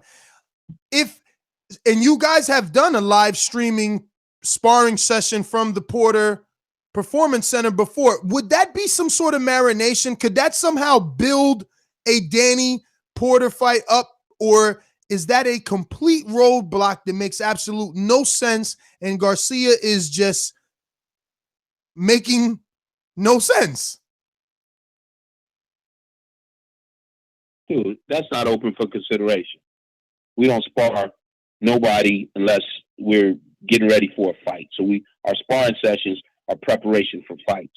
So we're not using Danny or we're not dealing with anybody for a sparring session unless we're using them for preparation for a fight. Nobody should be getting hit, not even in a sparring session, unless they're preparing themselves for a fight. So there's no end goal there. We're never going to do that. That ain't going to happen. But since he feels that, you know, he could do a sparring session next time we see you, just let your goddamn hands go. We can get it started right there. It don't matter. It really don't matter. When Showtime announced the big schedule the other day here in the tri-state area in New York City, Danny said he's the most popular fighter in the welterweight division. Do you agree or disagree? Yeah, I disagree. But, you know, everybody has their personal preferences and everybody going to have their own thoughts that they have about themselves. I mean, how the hell are you going to be the most popular and you're not that active, and everybody's the negativity from the opponents that you pick or the opponents that someone else picks for you, and then also some of your decisions being suspect as well. How can you be calling yourself the most popular? I mean, as a matter of fact, didn't he fight in Puerto Rico and get booed? Yeah. But that Herrera is a bit removed. Since then, he does do ticket sales in the Barclay are always the highest with Danny. The last with Thurman were 16,552. Before that, he held the record at 13,000 and like at 150. And yeah, him and Thurman did like 5 million on that fight that they did. So he does numbers too. He did numbers because Thurman and Porter did numbers, and everybody wanted to see that type of action again. And when they didn't get it, I think by the 4th to the 5th round, they started booing the fight. And Keith Thurman said, you know what? I didn't have to do anything else to this guy because the guy couldn't even touch me. And he didn't have to. He didn't even have to sweat in the goddamn fight. That is utterly ridiculous. If you fighting somebody and they decide, you know what?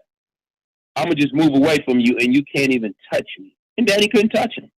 He literally could not touch him.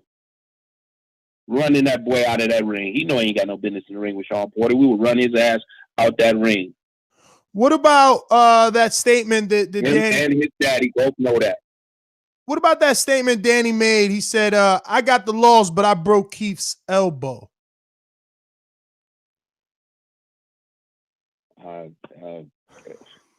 Somebody's elbow getting hurt in a fight, you consider that a victory, or you consider that, you know, the elbow, I don't, you know, maybe if he was saying he hit the nose or knocked the tooth out, maybe I could see, you know, that being something, but shit, the elbow could have been something Keith hurt back in elementary school. He reaching, right? And that's what Keith said. Keith said that was a pre-existing injury he had going into the Porter fight. But Danny believes he broke it. He believes that was he believes he broke his elbow by Keith trying to block a body shot, I believe. Mm-hmm. Maybe if he had caught the rib and it broke the rib, then maybe that's something that we could discuss. But the elbow, I mean, you know, if I send my fighter in there and I tell him to break his elbow, which I've done that before, you know, because I want to get to the ribs, and the elbow breaks, but we don't get to the ribs, then it's still a moot point. Yeah, you broke the elbow, but damn it, we needed to get to the ribs. And we didn't get to the ribs. You needed to come behind that elbow. You didn't get that job done. So we're not, you know, we don't get our hand raised for the elbow victory, or the, if you want to call that, that's just, come on, man. So, Ken, man, before I let you go, that guy still believes he didn't lose the fight, right? Isn't he the guy that believes he didn't lose the fight? Well, a fight week, he posted on his social media You got to take your L's, whatever. So he finally, came to grips with it. Fight week, this week. Okay. So he's delusional. So he's delusional about the fact that Shawn Porter had never tried to reach out to him to make this fight. But we, as you said, 2 years ago, we flew to goddamn New York to try to get a fight. He did everything he could to avoid that situation. But this is the same guy. Oh, I just moved to 147. Why everybody picking on me? You know why we picking on you. We picking on you because you're number 2. Okay? If your name was Robert Johnson and you were number 2, then that's a fight for us as well. Why are we trying to get a fight with Keith? Because we fought a mandatory to fight Keith. And we fought another mandatory to fight Keith. It's just the way it is.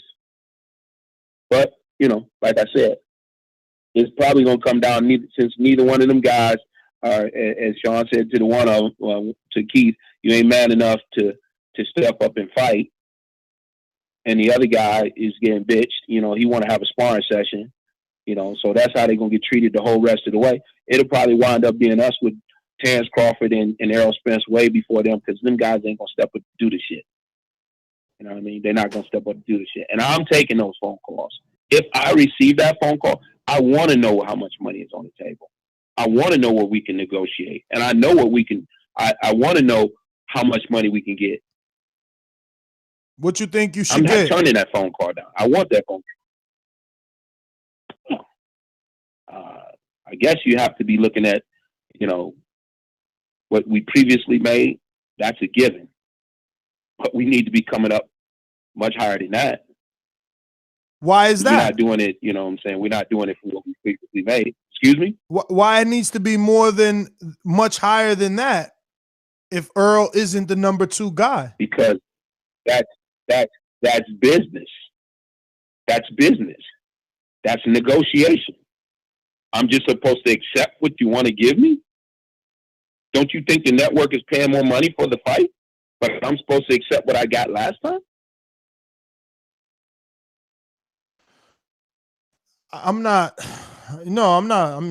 trying to get involved in that. I don't know. I'm just saying I felt like No, I'm just saying from a standpoint of negotiation, you're not going to expect me to accept the same thing that I've previously gotten against Adrian Granados, and I'm now fighting Bud Crawford, or I'm now fighting Errol. No. When I meant, you would look at me and say that. When I meant the previous check, I was talking obviously the Keith check, because we're all assuming the Keith and Porter check is the highest check. We know the Granados was a check that had to take a dip because of the level of competition. So now I'm assuming because Earl is a certain level on that Keith level, that the money would be on that Keith level. Am I right? No, because time has changed, and this is 2018. We're not going to accept what we accepted in 2017, or no, what we accepted in 2016. So you're acknowledging the value of Earl Spence. Then you're acknowledging that the public and the networks are behind him. I'm acknowledging the value of a Danny Garcia, who you said set records at the Barclays. So I want more money there. But I'm at least willing to make the challenge and sit down to the table to negotiate the purse. It's not open for consideration on their behalf. Now let me ask you this. In the case of Earl Spence, right? They make it out to be, and they are whoever they are, right? We don't know that. You know that. They make it out to be that Earl is avoided. In the case of Danny, he's the A side, right? So do you have the same negotiation power with, per se, a Danny to say, oh, we're not taking what we took last year, where you do with, let's say, an Earl, because he already can't find opponents. So it's like, yo, if you want us to fight this guy, this is what we want, because nobody else ain't fighting him, but Shawn Porter will fight him like we fought everybody else. Nobody was fighting Kelbrook, we fought him. Nobody was fighting Keith, we fought him. Nobody want to fight Earl, we'll fight him, but we want XXXXX. That's all I thought. But that's just me thinking, because I'm just a podcaster, Well, I think I'm going to have to take the podcast position on that. I mean, Sounds good to me. I would call their bluff. It sounds good to me. I would call their bluff. Everyone is always like, "Oh, Earl can't get a fight. Why is the welterweight division ducking Earl?" I like what you said, and I'm going to start spreading that news. How much are they offering? Because, now you're saying you didn't get the call either. You're saying you didn't get the call, so like I gotta believe you. No. Listen, I could say we got the call, and I didn't like the money. I can't say that because we didn't get the call. Yeah, and I could say we got the call, and I tried to ask for this, and they're not willing to give it to me, and we couldn't get a deal. I can't say that because it didn't happen. And look, I believe you because my listeners know you're a straight shooter. They know you're a straight shooter. You've been honest with us on the air before. But we fully expect the kid does not want to finish his career without fighting Danny Garcia, Keith Thurman, Errol Spence, and now Bud Crawford. He wants to fight all of those guys. Which order that comes in, how that goes down, we don't know. We're not in control of that. We're just trying to get it done. It looked like it was supposed to have been us and Keith, but that ain't necessarily the order the shit's going to go in, And then the next guy would be Danny Garcia. Oh my God! Oh shit! Maybe Danny and Keith will sit down together and say, "Hey, neither one of us are going to fight Porter. Make Porter fight Thurman." Listen, I could talk to you. I could talk to you all day. So I got to get your thoughts on Brian McIntyre, right? The trainer of Terence Crawford, saying on a radio interview with Dante's Boxing out there in your neck of the woods, Las Vegas, a couple of weeks ago, how he and his fighter, well, really, he said his fighter will rip Errol Spence a new asshole. Now, I know you know everybody from the amateurs, so I just wanted to get your thoughts. If that fight were to happen, would Crawford be capable? Because I've spoken to other welterweights, like obviously Keith and other guys, and they say, let's see what he's gonna do because he isn't a full-fledged welterweight. That's what Earl says. Like, I got to see what he's gonna do in this division. Like, I'm a real welterweight. He's a smaller guy. Keith says the same thing. Like, let's see what he's gonna do before we start saying he's still pound for pound. So where do you feel with this whole Terence Crawford? Because, a lot of people are on the Bud Crawford train right now that he's moving up to 47. Well, I know them both for over 15 years, probably closer to 16 years. And him and Terence have been together, it seemed like to me, forever. Hell, I knew Bo when he was fighting professionally. So, if he believes in his fighter, more power to him in that situation. I wouldn't doubt that he don't really believe that. Even though he said it, I don't doubt it that he believes it. I believe he believes it. Is that actually what's going to happen? I don't think that's what's going to happen. There's an adjustment moving up to different weight classes. It always is. It's just, it's the way things go. There is an adjustment. So I don't think that, that's going to happen. But it should be a great fight whenever it happens. If it happens, it should be a great fight. But I don't think that he's going to come in there and do that type of thing. He's got to get past his first guy, which is not as easy as some people might think. His first guy, Horn, right? Yeah, that's not as easy as it looks, But maybe he'll go in there and make it look easy. It's supposed to be exciting when you got Bud Crawford and you got Errol Spence and you got Shawn Porter and you got Danny Garcia and you got Keith Thurman. We're supposed to be excited about this, and these guys should be fighting each other. And I want my kid to fight all of them. If I had my druthers, if I had whatever I want, all right, we fight all these guys, and then you make a decision what you're gonna do with the rest of your life. It's time to move on. So I hope that's that we have that opportunity. I don't want Bud to move to the 47 weight class and we don't get a chance to fight. He moves up there, we want to fight, which he's moving up there. So But obviously, you want to fight him after Keith and Danny. There's an order, is there not? Yeah, Shawn started. Shawn is making his decision, and I, as his manager, I have to follow through with what he feels like he wants to do. This is where his heart is at. That's where his desire is at. That's where his passion is at. He's aiming himself towards those guys. He wants to fight them. He wants to fight Keith again. He wants to prove to the world that he can beat Keith. Well, Ken, I want to thank you, obviously, for coming on. It's always a pleasure. We definitely took about 44 minutes of your life, but it's all good. You got plenty to go around. Once again, thank you. Yeah, any social media? You still using the Instagram, right? We got the Instagram, Porter High Performance, PORTERHY Performance, PERFORMANCE. And Shawn's is Showtime Shawn P for Twitter, Facebook, Instagram. Everything he got is I think he got a Snapchat too, is Showtime Shawn P. And hopefully here, in the next few weeks to a month or something, we'll get some kind of clarity of who we be fighting. No, we can't sit back and wait all year for these guys. That can't happen. Decisions have to be made. He has to move on if they're not willing to fight him, but he does want everybody to know. He wanted them to know that, we need to fight. Make it happen. Yeah, I'm going to come out the camp, man. I'm going to go as soon as you guys get a fight, we out there. Ken, thank you for coming on. I want to thank you, obviously, for your time. We know it's valuable. There you have it once again, world-renowned trainer of Shawn Showtime Porter, Ken Porter.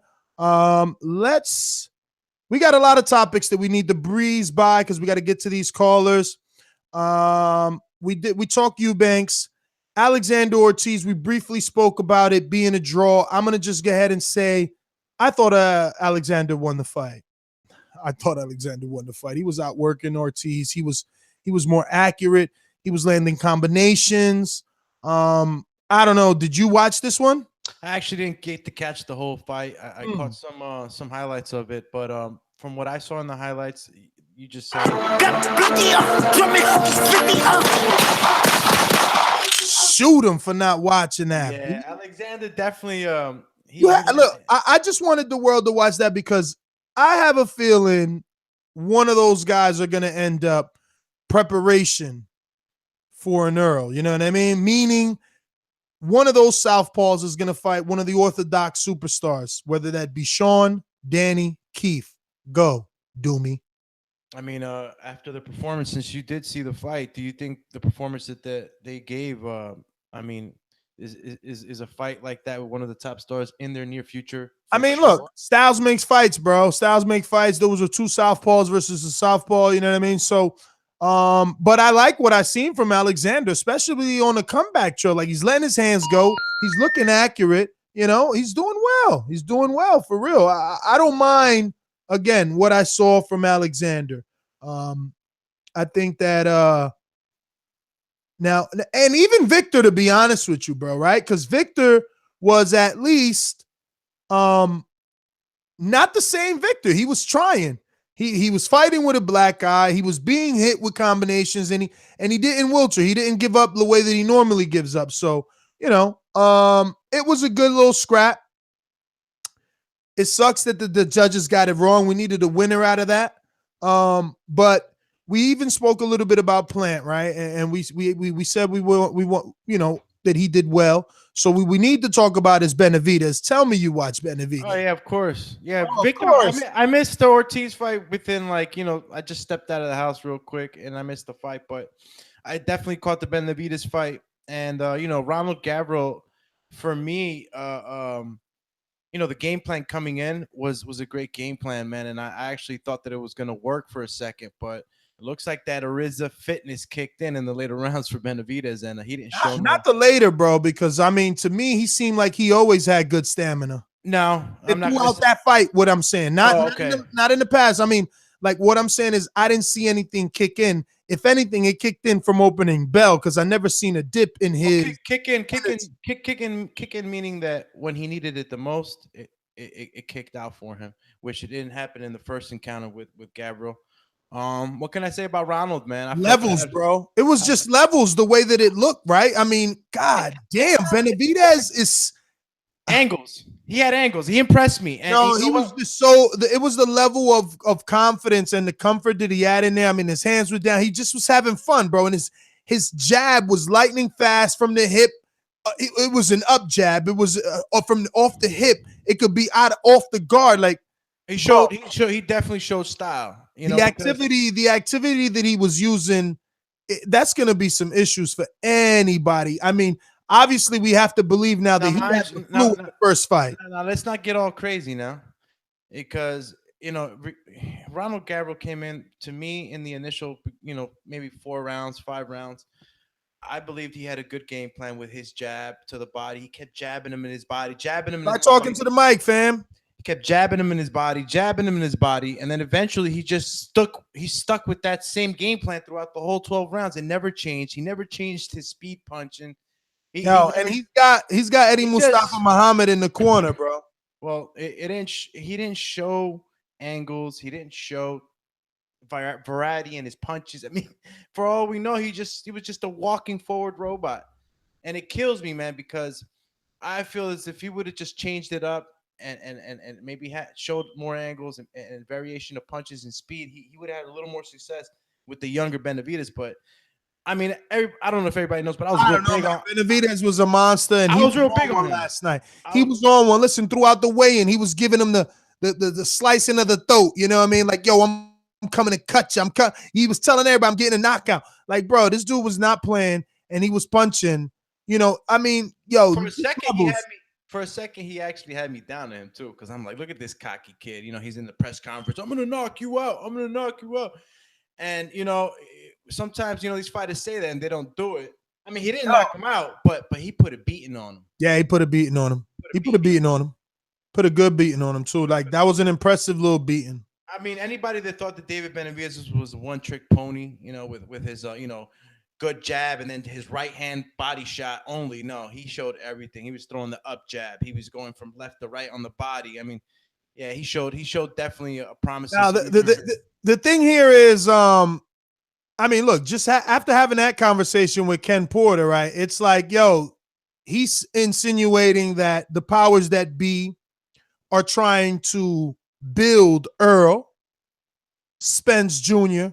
and not really give him any tough fights. That being said, those same powers must want to build up a very marketable 21-year-old being promoted as the youngest champion and is a closer. He seems to have the goods. Terence Crawford says the only Benavidez we should be talking about is this one. Okay? So that being said, well, I said all that to say this, because normally we say, what do we want to see next from him? And it should be like unifications and things like that, or the top of the division. But in his said division, there's a tournament going on where Chris Eubank just took a loss to George Groves, and George Groves is there. Gilberto Ramirez is a champion, but he's over there with Top Rank. That's going to be hard to do. Like I said, Eubank's lost. Callum Smith's also in that tournament. Jesse Hart's across the street with, Top Rank. Plus, he's like the mandatory to the WBO Gilbert Ramirez again, so he's not coming around. Andre Durrell's tied up with Jose Ustatsegi, and then there's like Jorman Bramer, but he's also in the tournament. Caleb Truax has a belt. He's PBC. He has James DeGale's belt. Do they unify with David Benavidez, or do they give Benavidez some other names? To just keep building him. Maybe a hometown fight in Arizona versus a Sakio Bika or a, I don't know, Chutinov, Fedor Chutinov, or... I mean, how fast are they going to bring him up to these other fighters? Dude, this division is so thin. If he doesn't fight, like, he has to fight. Yo, there's no one there for him to fight. Like, oh my God, like Peter Quillen is ranked 27 in that, like, he's gotta fight up. Down makes no sense. Like, down is like Caleb Truax, which is the only one that makes sense because he has a belt. Then you got Fedor Chutinov. James DeGale. That makes sense, but I doubt James is trying to get in. James is taking time off after the loss to Truax. He's not trying to get in there with Benavidez. You know what I'm saying? So it's like Julio Cesar Chavez. Hell no, he ain't trying to get in there. You know, Anthony Durrell, maybe. Wasn't he supposed to get in there? And that's how Gavril slid in there the first time? You know what I'm saying? So there's nobody going down. Like Rocky Fielding, like that don't make no sense. Like, I don't know, man. He's got to go up. And look, Gavril was low. Like Gavril got the shot. Let's be honest. Gavril wasn't even ranked to get that shot. So he got the shot not once, but twice. But who's Tyrone Zigu? Man, come on, man. Don't even know. Somebody from Germany. I don't know. Never heard of him. Mama, am I the only one? I don't know. My last topic is the Showtime. I want to congratulate Showtime. I know that probably most won't give them much credit for having Joseph Parker there, but I think that this is big. Okay, because this is not just another B-side. Like, think about it. Vladimir Klitschko wasn't on a Showtime telecast as a commentator or doing a interview the way that Joseph Parker was doing an interview alongside other Al Heyman fighters like Mikey Garcia and Jermell Charlo, and pop right in the middle was the New Zealand heavyweight Joseph Parker. And I was shocked, Doomsday. I really was. Did you notice him on the telecast? No. I mean, for the fight when what's my man's name, man? I forgot my man's name. The broadcaster, man. He brought Thurman, Parker, and who else was up there? Oh yeah, Jermell. Yes. What's the broadcaster's name? Oh, Brian Custer. Custer. Yeah, Custer. It is Brian Custer. Yeah, Brian Custer. Yeah, man. He brought him up. Really quick. I forgot to shout out the super chat by Pittsburgh Brew. Shout out to Brew. He says, too bad Porter didn't turn into Clubber Lang before the Spence fight because he needs an opponent. Instead, he's running up in the ring for a Mando. Wonder why. That's obviously part of the Porter Thurman Garcia thing. Going back to Parker being on the telecast, it was good to see him up there. You get a little bit of a feel, of what kind of guy he is. I know Brian Custard, mentioned a couple of things and he answered them pretty good. I think one of them was the mention of him saying, the guy with the steroids with AJ. It was a comment that he had made, and he said how he just said that to say that. Yeah. So, he cleared that up, that he doesn't truly believe that, but that, I guess shit talking or whatnot. But he's confident. He looks confident. He doesn't look like a guy that's worried. So, I'm gonna give him the benefit of the doubt and say that, he's not gonna be just any other guy going in there with AJ. He's not gonna be a Takam. He's a champion himself. And I can't wait to see the fight.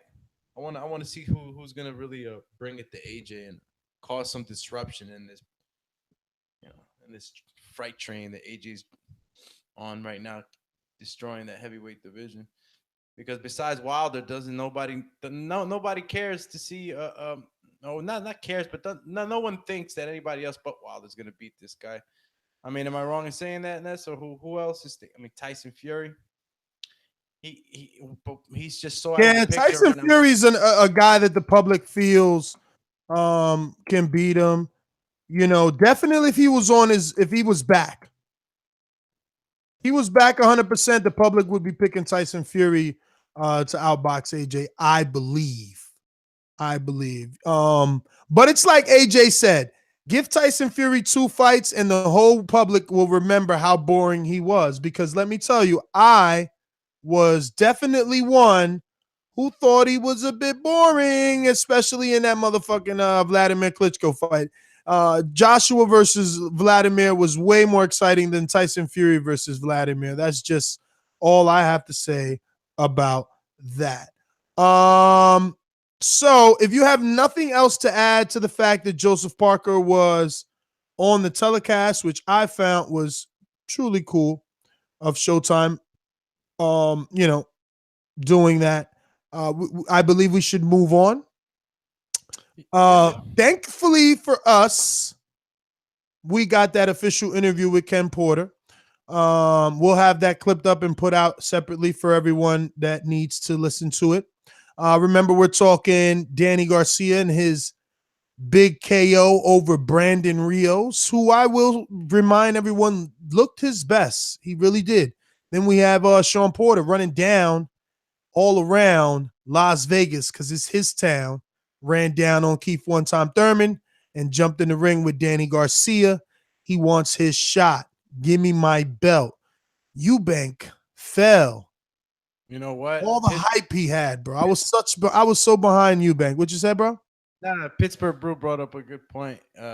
Parker did fight Ruiz, man, and Ruiz gave him a tough time. So, yeah, the comparison to Parker and AJ might seem a little lump-sided.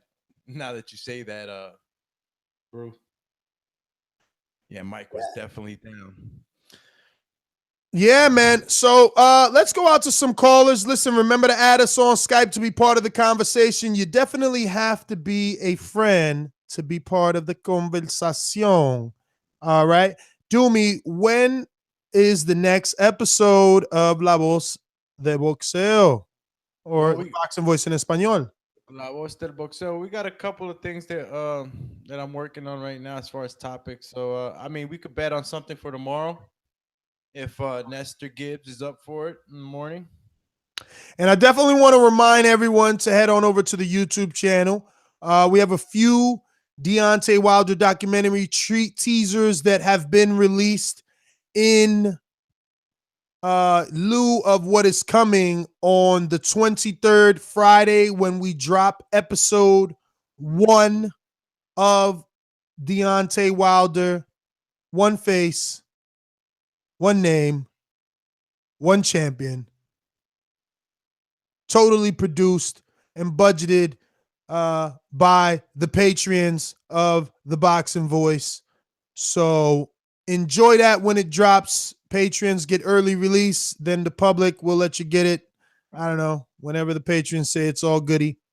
What else we got to talk about here before we go out to the callers? Anything you remember? Yes, Border Wars registration and sign up is open. Head on over to Border Wars on ThaBoxingVoice.com. Sign up registration will be closing, I believe it's March 13th or 31st. So it's almost over. Don't be left out.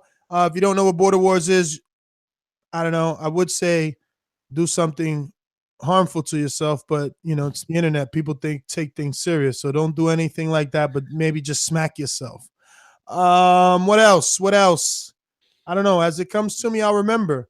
But if you're going to do some Amazon shopping, remember to head on over to ThaBoxingVoice.com/affiliate sponsors. Use our Amazon hyperlink. Why? Because it helps, the Boxing Voice. We get a little, cutback. And guess what? It doesn't cost you anything. But guess what? It keeps the lights on around here. And guess what? It keeps us going to Alabama and bringing you that totally dope content with the WBC champion of the world. It keeps us going all the way out to Texas, to Dallas, to get you that Earl Spence coverage the way no one does, the way only we did. Keeps us going to Houston to get the Lions only boys. You know what I'm saying? People ain't going over there, but we did. Shout out to our patrons. Shout out to our super chatters. Shout out to everyone subscribed to our PayPal.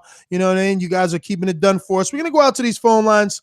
We got Coach Midday, who won a fucking title. That's right. Not only is he a Border Wars fighter, he ain't got no belt for Border Wars because the guy that he beat doesn't have a belt. Why? Because he ate it, because he was overweight. But Mitty got a belt in his own league. He just won. Big win. Coming home. Midday, the champ. Yo, you got to holler at Dollar DiBiase. Now you really need an intro, bro. How you going to have a championship title with no intro? Come on.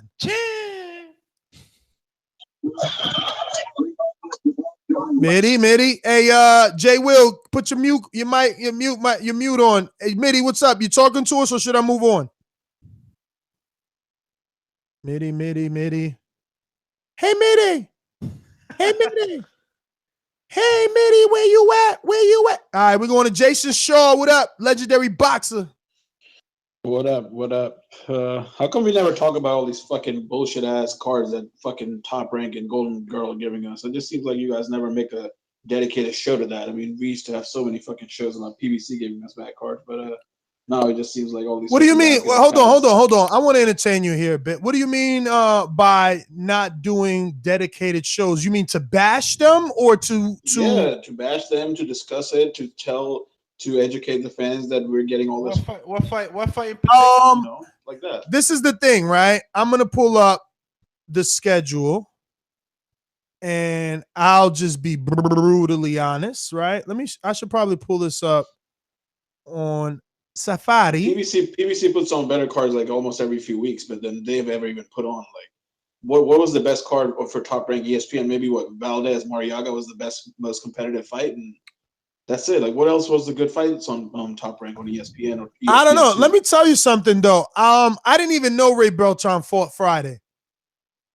Yeah, that was another fight that happened. He won. You didn't miss anything. That was fucking trash. I mean, the only thing that was a showcase for Lomachenko's next fucking cherry.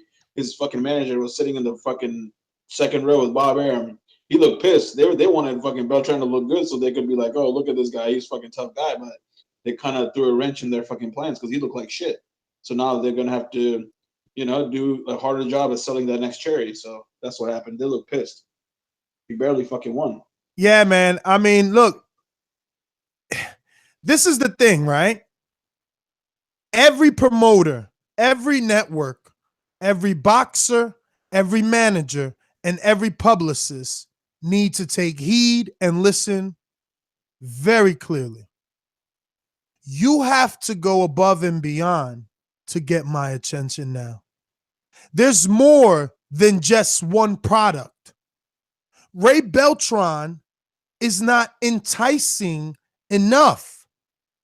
I'm not saying it's a Top Rank versus PBC thing or HBO, Showtime, or Showtime ESPN. No, it's Danny in comparison to Raimundo Beltran. Okay, look at all these PBC hitters popping up like fucking flies. Like they're acting like Danny versus Rios is the only fight that PBC is giving us. They just ignore Wilder versus Ortiz, fucking Hurd versus Lara that's coming up. Mike. Yeah, but listen, I don't know why. I don't know why you waste so much energy on trolls. It's not trolls, man. These are not trolls. These are boxing fans that have been brainwashed. Those are not boxing fans, bro. Like Those Dougie are not Fisher, boxing Steve Kim, fans. Dan Raphael and Arum. These four guys that have brainwashed these fucking retards week after week. And this all in the comments. You can see it. Like these guys are praising Beltran and they're fucking bashing Danny Garcia and Brandon Rios. I don't see any of that. Show me the comments. Where? All of them are tagging me and saying, you know what it is. Ray Beltran's story is it's that comeback, that classic comeback story. These guys are jokes. I mean, look at it. They're acting like Top Rank gave us some good fights. Even Crawford versus but I'm telling you one thing, man. You're on Twitter, bro. That shit only exists. I'm looking at your chat, buddy. Where? You missed it, man. It's going fast, but Beltran beats Danny Garcia, Julio Ochoa. That's one of them. These are the kind of homers. These are the kind of Wayne says Beltran fight was good. I mean, there's a couple of people who thought the fight was good. Let me tell you something. If Beltran were to fight Julio Ochoa, the top ranked groupie right there, Julio Ochoa. Hey yo, if Beltran were to fight Danny without that belt, they would call Danny fight for the citizenship. These fucking liars. He's been fighting for the citizenship for like fucking 3 fights. They keep lying about that. I'm just saying. If Danny were ever to fight Beltran, they would say he's cherry picking though. They would say he's cherry picking. He would leave on a fucking stretcher back to Mexico. That's what happened. And Ken Porter, man, what a clown. Ken Porter and Shawn Porter, man. They're talking like politicians every time Spence's name is mentioned, but as soon as Danny or Thurman are there, they're right next to them, like on the camera, right in front of the camera, calling them out. And as soon as Spence is mentioned, he's like, "Oh, I'm not ranked on the IBF. You guys need to." Well. I would change my tune if I were you because I think we got some clarity. It took Nestor Gibbs to interview Ken Porter, but I think that all the parasite reporters that are going to hear this will steal my quotes and start pushing the new narrative, which is How much? You want someone to fight Earl. How much? You're saying that no, everyone's getting the call. How much? That's all. Listen. Hold on, buddy. Hold on. Because you talk a lot, but you don't fucking listen. And what we know from Shawn Porter is he'll fight anybody. So if his father, who we also know is the mouthpiece, is going to say, we want to know how much and we will entertain it, we want to negotiate, well, we need to make sure he gets an offer. Well, if Peterson made $600K, Ness, I mean, they could probably negotiate $700-800K from Showtime. That's a bigger fight. We know he can. Because that shit will sell out the Barclays or anywhere. Yo, legendary boxer. Are you fucking trolling me right now? You think that Shawn Porter's going to take 600 or 700, 800K to fight Errol Spence when he's making $2 million, 1.5 million to fight Keith Thurman? Come on, man. He's not going to make 1.5 million anymore. He's not going to make that now. He's had like 2 shitty performances back to back. I mean, he's not going to make that shit anymore. He's going to make maybe 1 million, but dude, Danny, fam. Danny coming off a loss just made 1.25. Danny's the A side. Just like Spence made 1.2. How he's the A side off a loss? Yeah, Porter got two. Man, Porter's gonna be a Porter got 2 wins. Spence against Danny. Porter got 2 wins, bro. Porter got the Granados and Berto win this year. But Porter is not the A side against anybody on PBC. You know that. The top guys are always the A side against Porter. You know that, right? I know that. I'm just saying he can make a case. But he's still a brand in the sport, man. He's still the value. $800K to fight Peter for Spence for Porter. Yo, let me tell you something. Let me tell you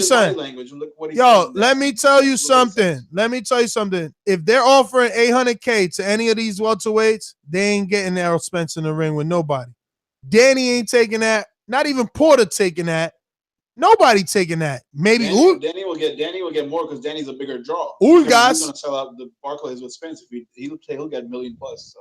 $1 million, man. They gotta give Danny. Yo, Danny made $2 million for the Keith fight, Papa. Yeah, but he had a belt then, and Keith he's a legitimate star back then. You know, it don't matter. Let me tell you why it don't matter that he had a belt, because the numbers, it made sense when it was all said and done and the dust settled. The numbers broke records, so that's why he still got 1.5 in a tune-up, 1.25 in a tune-up. Come on, bro. Danny's made like $4 million in his last 3 fights. 2 for Thurman, 1 for that Vargas kid in Philly. Yo, and that's only what's reported. Okay, that's only what's reported. I've been doing this long enough to know that ain't the only money they getting. And for all the bums that are talking about PBC's broke, how are fucking Danny Garcia and Spence making more money than Crawford and fucking Loma and shit? Yo, forget that because you got some swords. Yo, legendary boxer, get out of here. You're 3 minutes up. You always got some weird. You know, like, remember when people used to call in here and hate on PBC, and I used to be like, yo, I don't want to hear your hate. I don't want to hear your hate for Top Rank either, because I don't align myself with anyone. I just like good fights. So if Ray Beltran fought some dude I never heard of, and I had 10 other fights to watch with people that I do know, that's what I chose to do, watch the people I do know. But it's not a Top Rank hate thing, a Golden Boy hate thing. No, I hate whack fights. You seem to want to always highlight Top Rank's flaws just because people used to highlight PBC flaws. Like, when are you going to get over that shit? Dude, if PBC put Danny versus Guerrero on a fucking... But here you go again. You see, I'm asking you a question. You're going back to another scenario as to why you hate. Listen, we're talking about PBC and Top Rank right now, and they're giving us Danny versus Thurman for free. And we're getting fucking Crawford versus Horn on pay-per-view. Just think about that. That's like night and day from what the fucking fans are getting, like the dollar for their value. Look at that shit, man. But let me tell you something. But why are you mad? I'm mad because PBC got thrown off ESPN for this fucking trash. They were giving us fights like Leo versus Mares, Danny versus Guerrero on ESPN, and we're getting this kind of trash on ESPN. Okay, really? but you're still getting Leo versus Mares rematch. It's still there. And you're all and now listen, not this fucking listen, and now if you want, you can pay to see Pacquiao and whoever on that pay-per-view. But anyway, I got to get on to other colors. Legendary boxeador Gracias por llamar. Getting my practice on. We're going to go out to... If you know like I know, you should lie low. Killer, I used to get it in Ohio. What's up, fellas, man? Wow, man, good week in the boxing, man. You guys are sounding like a whole lot of Danny Garcia apologists, man. I'm gonna just start off my call with that, man. Well, hold on, I'm gonna get to that at the end, man. I'm gonna start off Devon Alexander versus Ortiz. Alexander low-key got robbed. I don't know what casuals they can say, and he gave it 115, 113 to Ortiz. You just must have wanted him to win coming into that fight. Let me see the Ray Robinson-Ugas fight. Entertaining. I think they would be kind of competitive versus the top 5 welterweights. They might give some good performances, but I don't really see them really closing the deal on anybody in the top 5. Okay, that's out the way. Let's get to this Danny Garcia, Brandon Rios bullshit, as I call it, man. Y'all saying that let's not discredit Brandon Rios to try to hate on Danny. But can we be factual, man, about who the fuck Brandon Rios is, man? Can we do that? Because at the end of the day, Brandon Rios, as my man Matt said, he's not a true 147 pound. He just came up later than Danny to 147. That's a fact. So Brandon Rios, if we really want to be honest about the caliber of fighter that he is, I mean, if we look at the welterweight division, I don't think he could beat a Jesse Vargas. And I mean, correct me if I'm wrong. If y'all willing to put some money on it, would y'all put money on Brandon Rios versus Lamont Peterson? I don't think you would. I don't think you put your money on Brandon Rios versus Omar Figueroa. Hell, so I don't think you put your money on Brandon Rios versus Adrian fucking Broner, man. Are you serious? I mean, I'm willing to put money on Berto over Brandon Rios. That's the caliber of fighter that Danny Garcia just fought, a top 4, top 5 welterweight. At some point in time, we got to be like, enough's enough, man. You can't just pick and choose who you want to fight. I mean, I think the fair thing to do is, and I think it'd be good business as well. Danny fights Sean, the winner that fights Keith. Then Keith, that gets Earl some time to build up his name a little bit more. So it will be a little bit more lucrative for the winner of that Keith and whoever fight, then fight Errol Spence. I mean, that's the best way for PBC to do it, man. And if y'all say otherwise, and if y'all try to really say that Danny Garcia versus Brandon Rios was, it was appropriate, man, y'all bugging, man. Y'all really bugging, man. But that's my call, unless y'all got something to rebuttal what I said. When you say y'all, you're just talking like in general, right? Or you mean y'all the panel? Because I'm lost here. I don't remember saying that it was a good fight. Like I said, it was a good fight in terms of a performance. We never were happy with the fight when it got signed, but like all big fights, we have to talk about them and watch them. No. I'm not saying as far as the fight itself. I'm saying that the main thing that was said, and I think it was echoed by everybody on the panel, saying we should not try to discredit Brandon Rios or talk him down, and then try to talk down Danny Garcia's performance or his win. Well, I think you misunderstood that. I kind of presented that in a question form to the panelists, like, can we credit Garcia for the performance? Because technically speaking, right, or literally speaking, it was a explosive knockout. But then there's an asterisk, is what I said, because it's Brandon Rios, right? So do we discredit the win because of the opponent, or do we give him credit for the win because of the fashion in which he got the win, was the question. It wasn't a statement. Gotcha. Okay. But my last thing is, would you put your money on Brandon Rios versus any other fighters I named? Omar, Berto, Lamont Peterson. I mean, I think I named a couple of more fighters at welterweight. They're for sure not in the top 5. I don't think some of them in the top. I mean, listen, man, nobody's the same after Garcia. So, like, right now, I can't because of what happened. Before Garcia. I mean, this version of Rios that we seen, look, I said it in my review of the fight. I was nervous because up until Garcia landed that punch, I wasn't even sure if he was hurting Rios. How about you? Let's be honest. Up until seen him.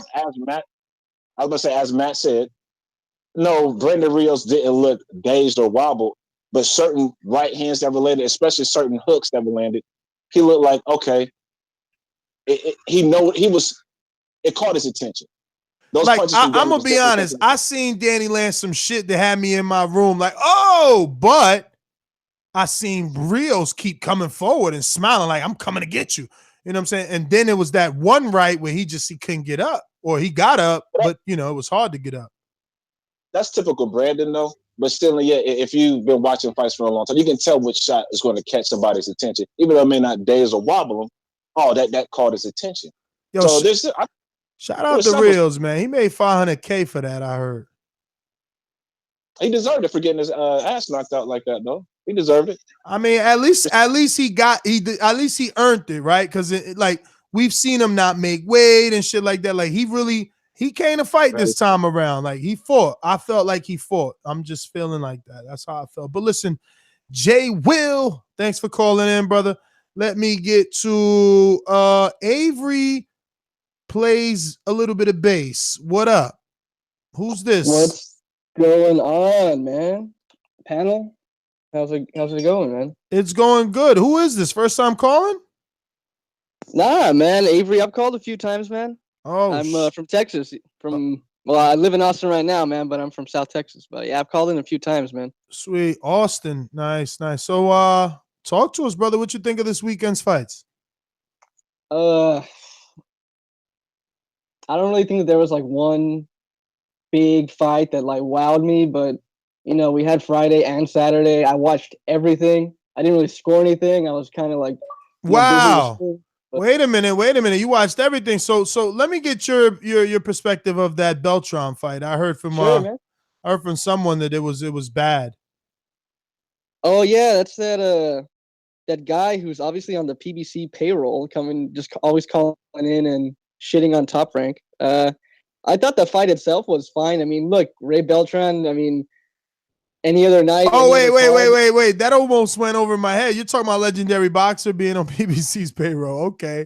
Yeah, it feels that way. I mean, I understand PBC got shit on for a while, and now, you know, the pendulum swinging the other way, and they're putting on some good shit, and Top Rank looks like they're, you know, putting on a bunch of mismatches. So, yeah, maybe he, you know, for a while he felt like he was being attacked, and now he can go on the offensive. I don't know. It doesn't matter to me.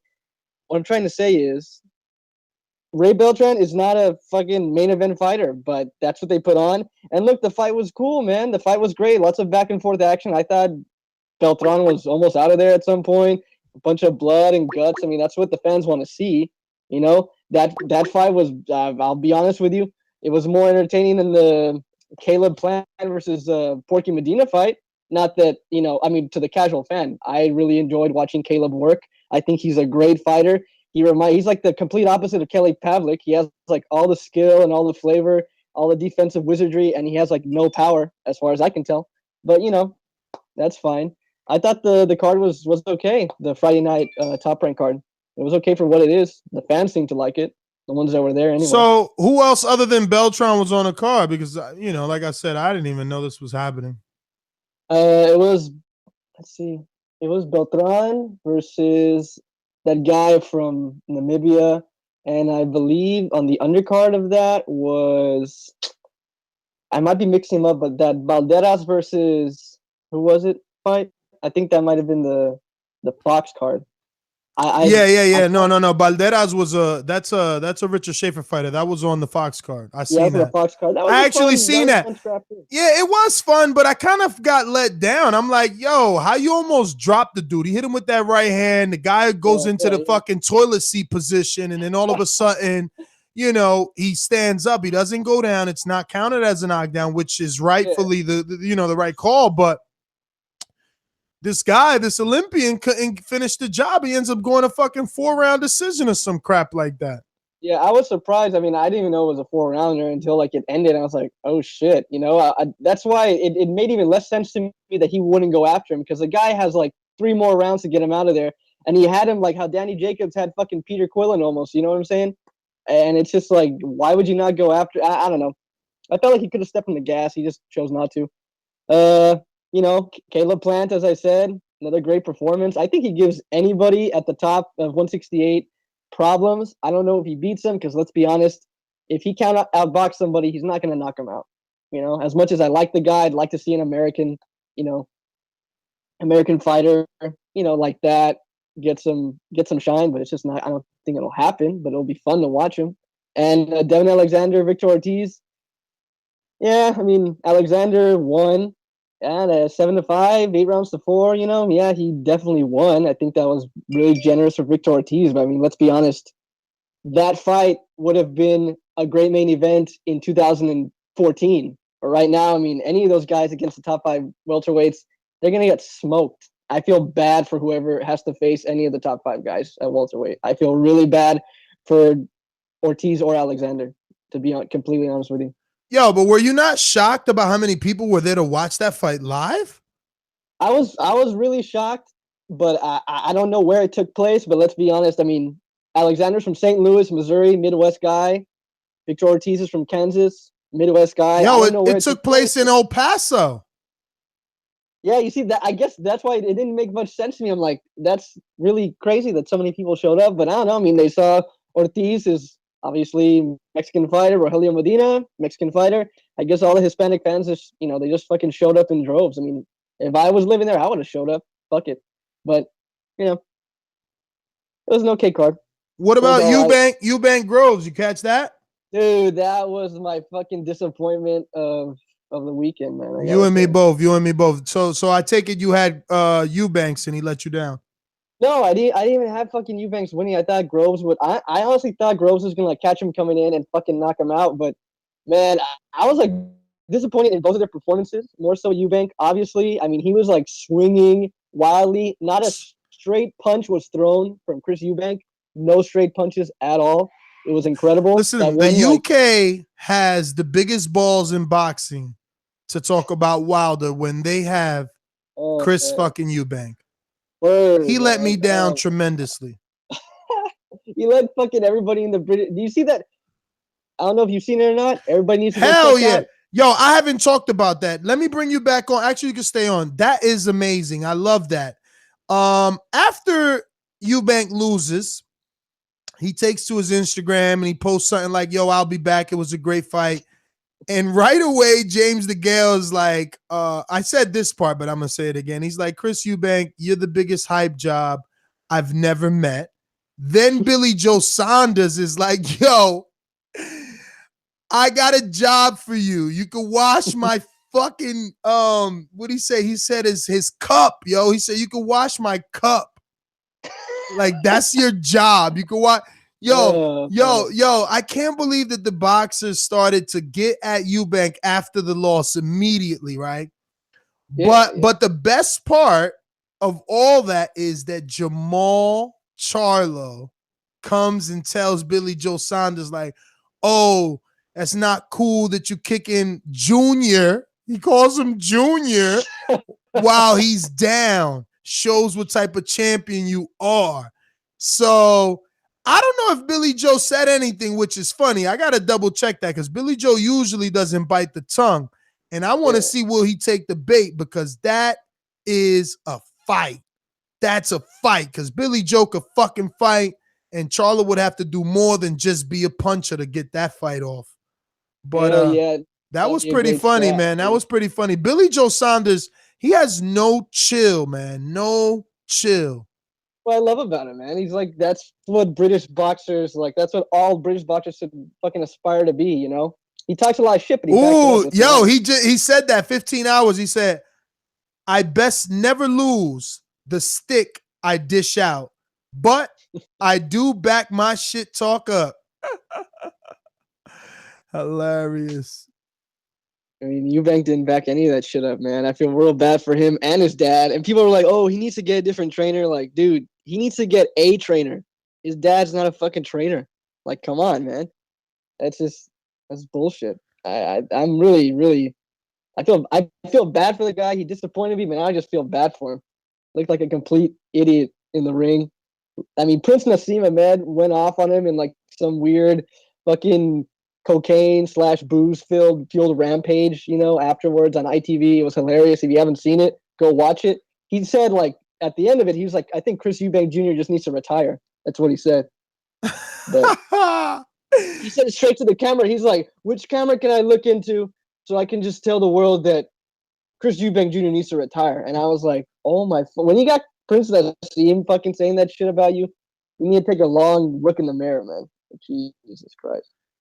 Wow, man. I mean, the thing is that they go around and they talk crazy, man. Like the father at one point said that, that the son would be better than Floyd, you know what I mean? And look, he's not the first person to talk shit, but I don't know, man. I don't know what happened there, bro. I don't know. Yeah. But I do have the video. I'm going to go ahead and show it to our good friends here on the tube of the U right now. One momento. Let's see here. So we're on Billy Joe Saunders verified Twitter, and I just want to add that he has tweeted 12,000 times. He's following about 4,500 people, and he's followed by 113,000 people. And this here is the video, I'm assuming. So let's first pause it. Rewind. Oh, pause. Rewind. And super expose here. Let's go. I think he should finish. No, that's too hard. I think he should finish. Listen, sounds terrible.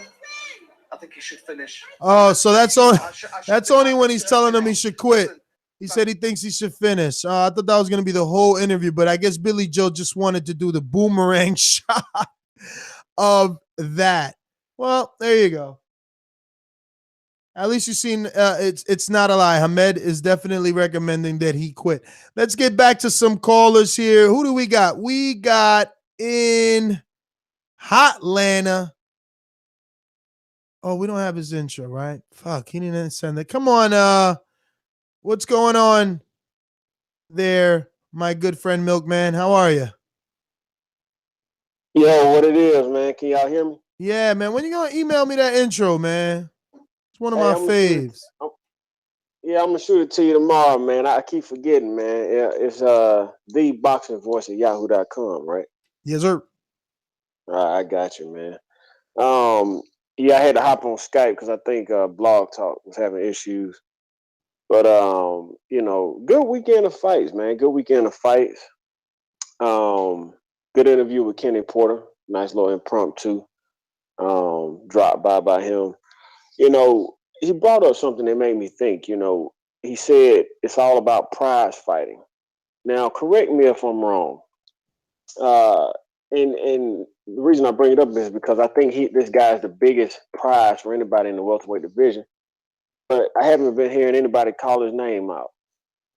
How do we let Manny Pacquiao fight Mike Alvarado, but the Keith Thurmans, the Shawn Porters, the Errol Spences, the Danny Garcias aren't saying, Pac-Man, come get some? How do we let the Pac-Man get away with fighting fucking Mike Alvarado? Because he needs a tune-up. The same reason that Danny got away with fighting Brandon Rios this weekend. Man, listen. When you are a legend in the game and your last fight, let's face it, man. A lot of people thought that was a bullshit decision. You don't need no fucking tune-up. The Pac-Man done been there and seen it and done it. So my thing is, if I were the Keiths and the Shawns, man, if you're having so much trouble making fights with each other, start trying to come out and call out, the biggest payday in the in the division. He ain't gonna be around too much longer. You know, go ahead and call him out. You know, and see what shakes. Now, as far as Devon Alexander and Victor Ortiz, I think that decision was questionable too, and I think it was some ulterior motives.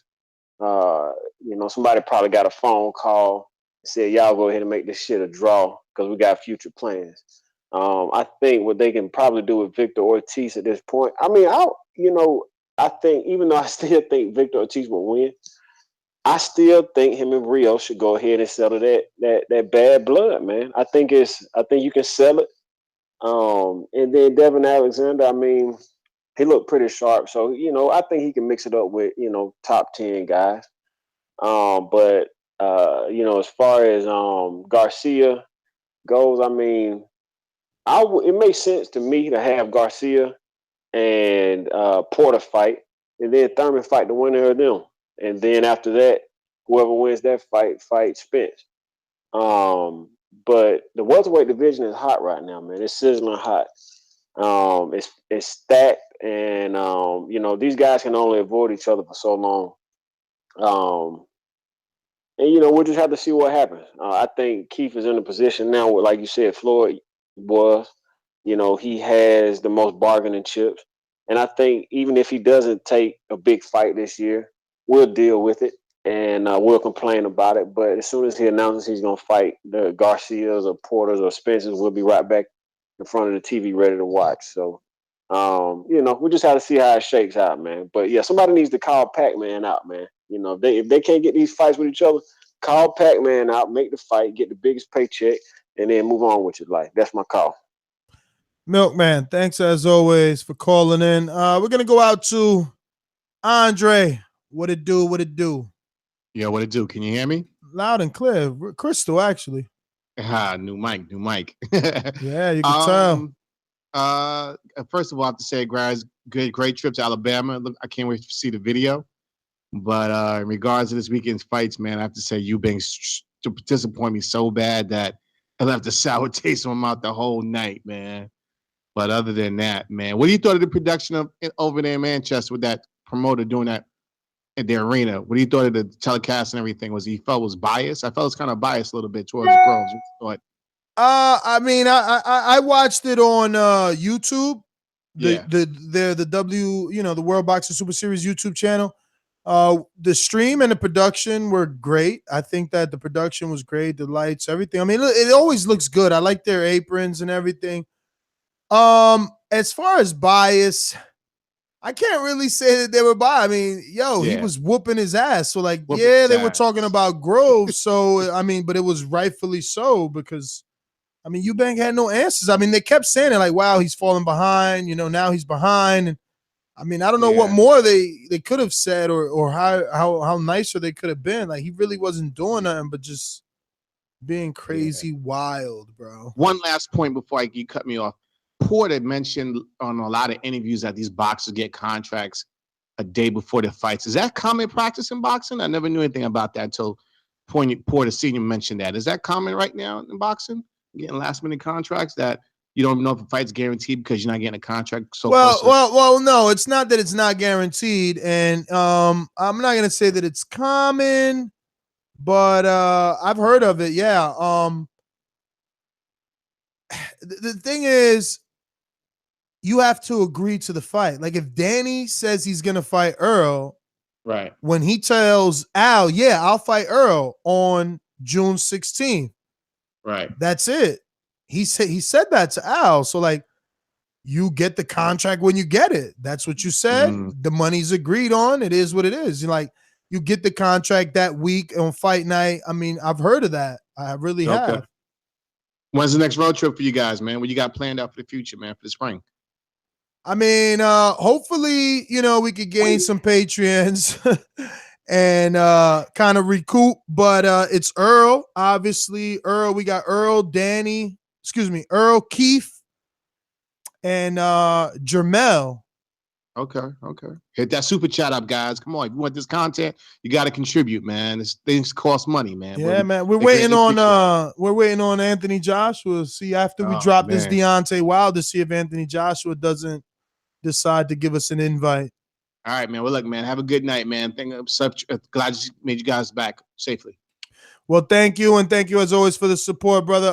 Let me see who we got here. We got, I think it is Scorsese is next. What's going on, brother? Yeah, man. I want to touch on something he just said about y'all getting in the gyms. I know y'all getting to the fighters that's hot. Like Charlo got a big mouth. You know, they got them, and I'm not saying in a bad way. They big mouths, and the shit beautiful.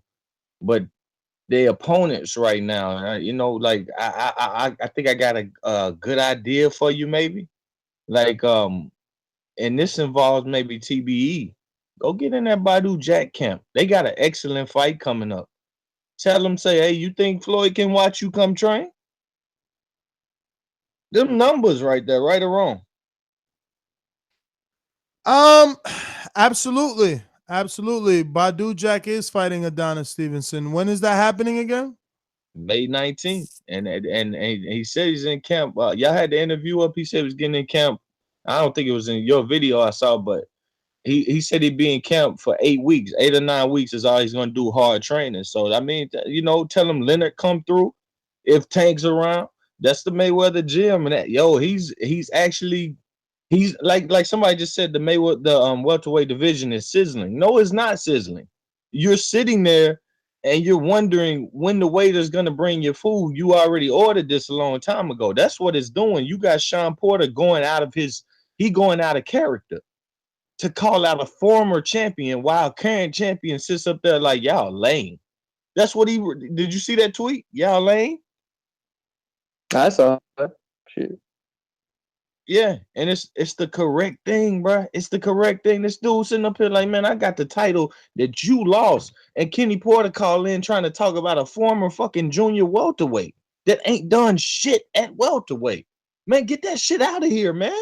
That division ain't sizzling. That division sitting there, man, that division playing with your pussy. That's what that division doing. They playing with you. What's that?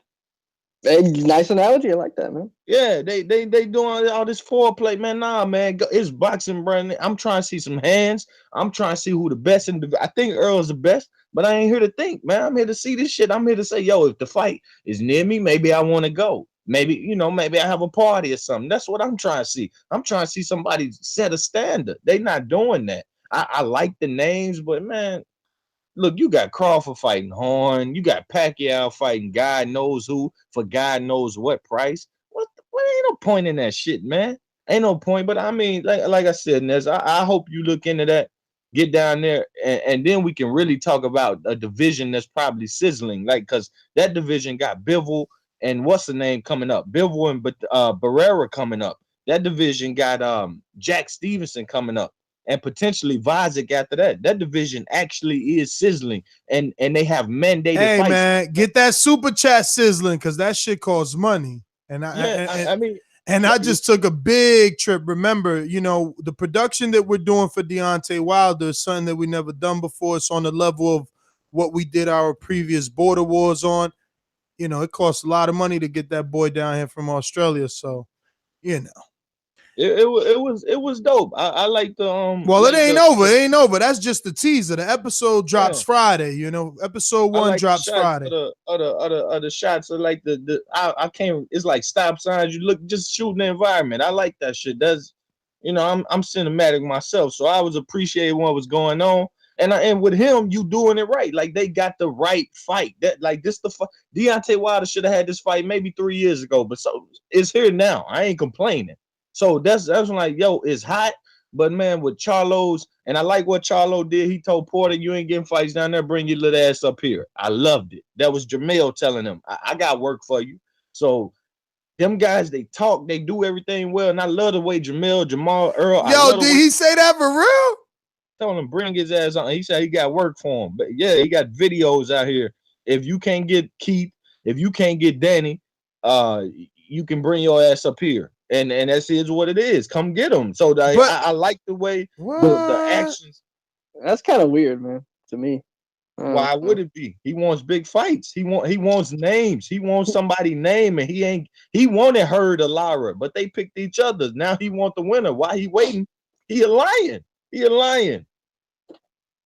Yeah, I mean, he called out. He called out Saddam Ali as well. But let me. Well, I mean, go ahead and finish up. I really ain't got much of nothing, but I know Blog Talk down. If I got time, I could find something. Well, no, I got other people. Right, but let me get to Alexander Bully, captain of the AJ Protectors. What's up, brother? Yo, what's going on, man? I still don't appreciate that comment, but I'm a roll with it because I got to talk about my. Yo, you know I'm the Wilder's voice. It's all good. It's cool, man. I can't wait for that trash documentary. I mean, it's gonna look good the way you lot film it, but I hope you edit out all of them horrible hooks he be doing in the gym. Like the way he's still hitting them pads looks so amateurish to me, man. I don't know how no one else don't see it. It looks like it's amateur night every time he hit a bag, hit a pad, even when he be doing jump rope. But listen, I ain't trying to talk about that one. It's about Eubank Jr, man. That Eubank Jr let me all the way down. Like no boxing IQ, no plan B, no adjustments in the ring. His dad was gassing him up. I don't know how he had his dad as the trainer, and his actual trainer, Ronnie Davis, was just giving him water. Eubank Jr, he ain't what I thought he would be, man. The hype was too much, man. And I'm sad because the production was amazing for the actual fight. I don't know if anyone saw when just before they got in the ring, they stood on these like two platform things, and it was some real gladiatorial shit. But Eubank Jr, he's European level at best, which is sad because I thought he was gonna be a superstar, man.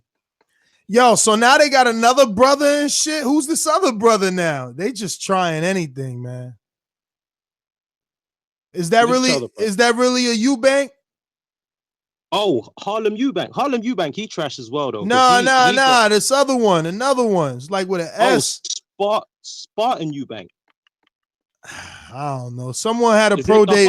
The half brother, he's like dark skin because the two of them are light skin, and then he's dark. Yeah, one. Nah, this one. Eubank is his name. Who? I believe Seb. Yeah. He's a light skin one. Oh yeah, bro. Listen, Eubank was really. He got his pro debut.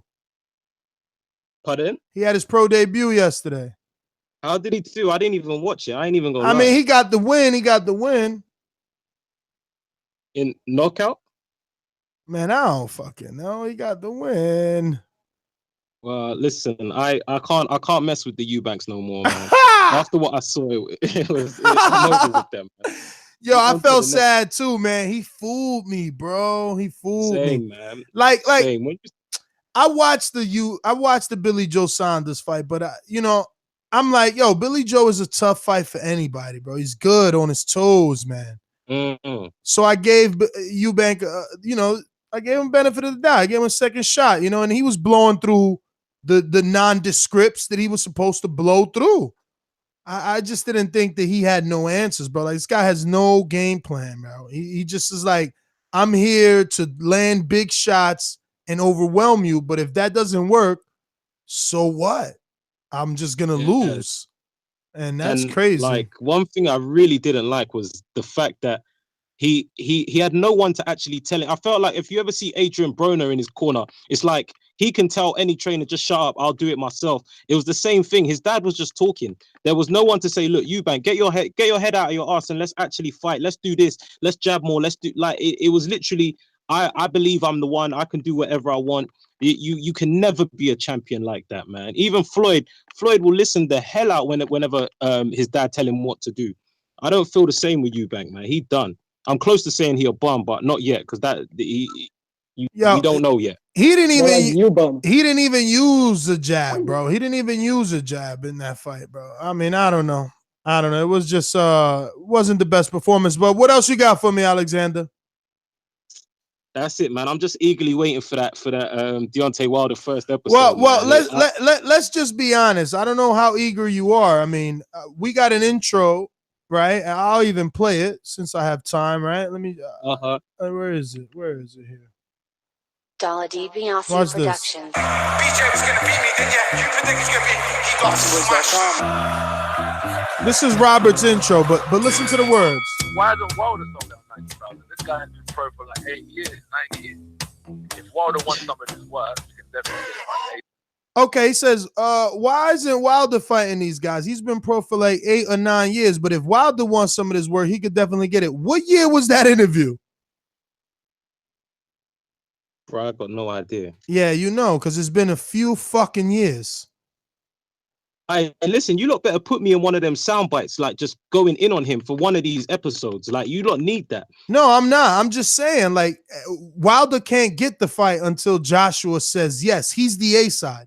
The way that Triple G had to wait on Canelo, the way that Floyd had to wait on Oscar, the way that Canelo had to wait on Floyd. Like, you know boxing. You know boxing. And if you don't want to be called the AJ protector, you need to understand that only AJ can make this fight. All right, but true or false, the fight would have garnered more interest if he would have beat Dillian White. I know I keep going back to Dillian, but true or false, just say the Yo, truth. that guy Just Eddie say Hearn is the best promoter. I'm going to tell you something, though. When is the world going to say the realize truth, that though. he's not that good a promoter? He's about to put Danny Jacobs is fighting Selchecki. He's got a press conference Tuesday. Anybody even knows about that? No. That he got lucky with AJ. I'm just saying.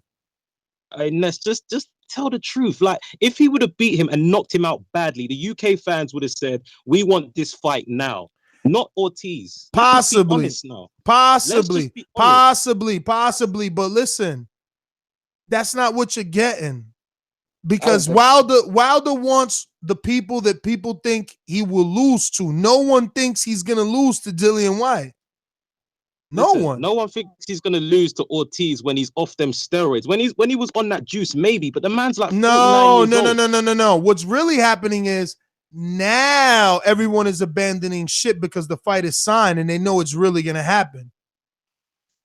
That's all. Did you see how terrible Ortiz looked in his last fight? Like, who wants to see that? Ortiz is who he is. He's the most feared heavyweight.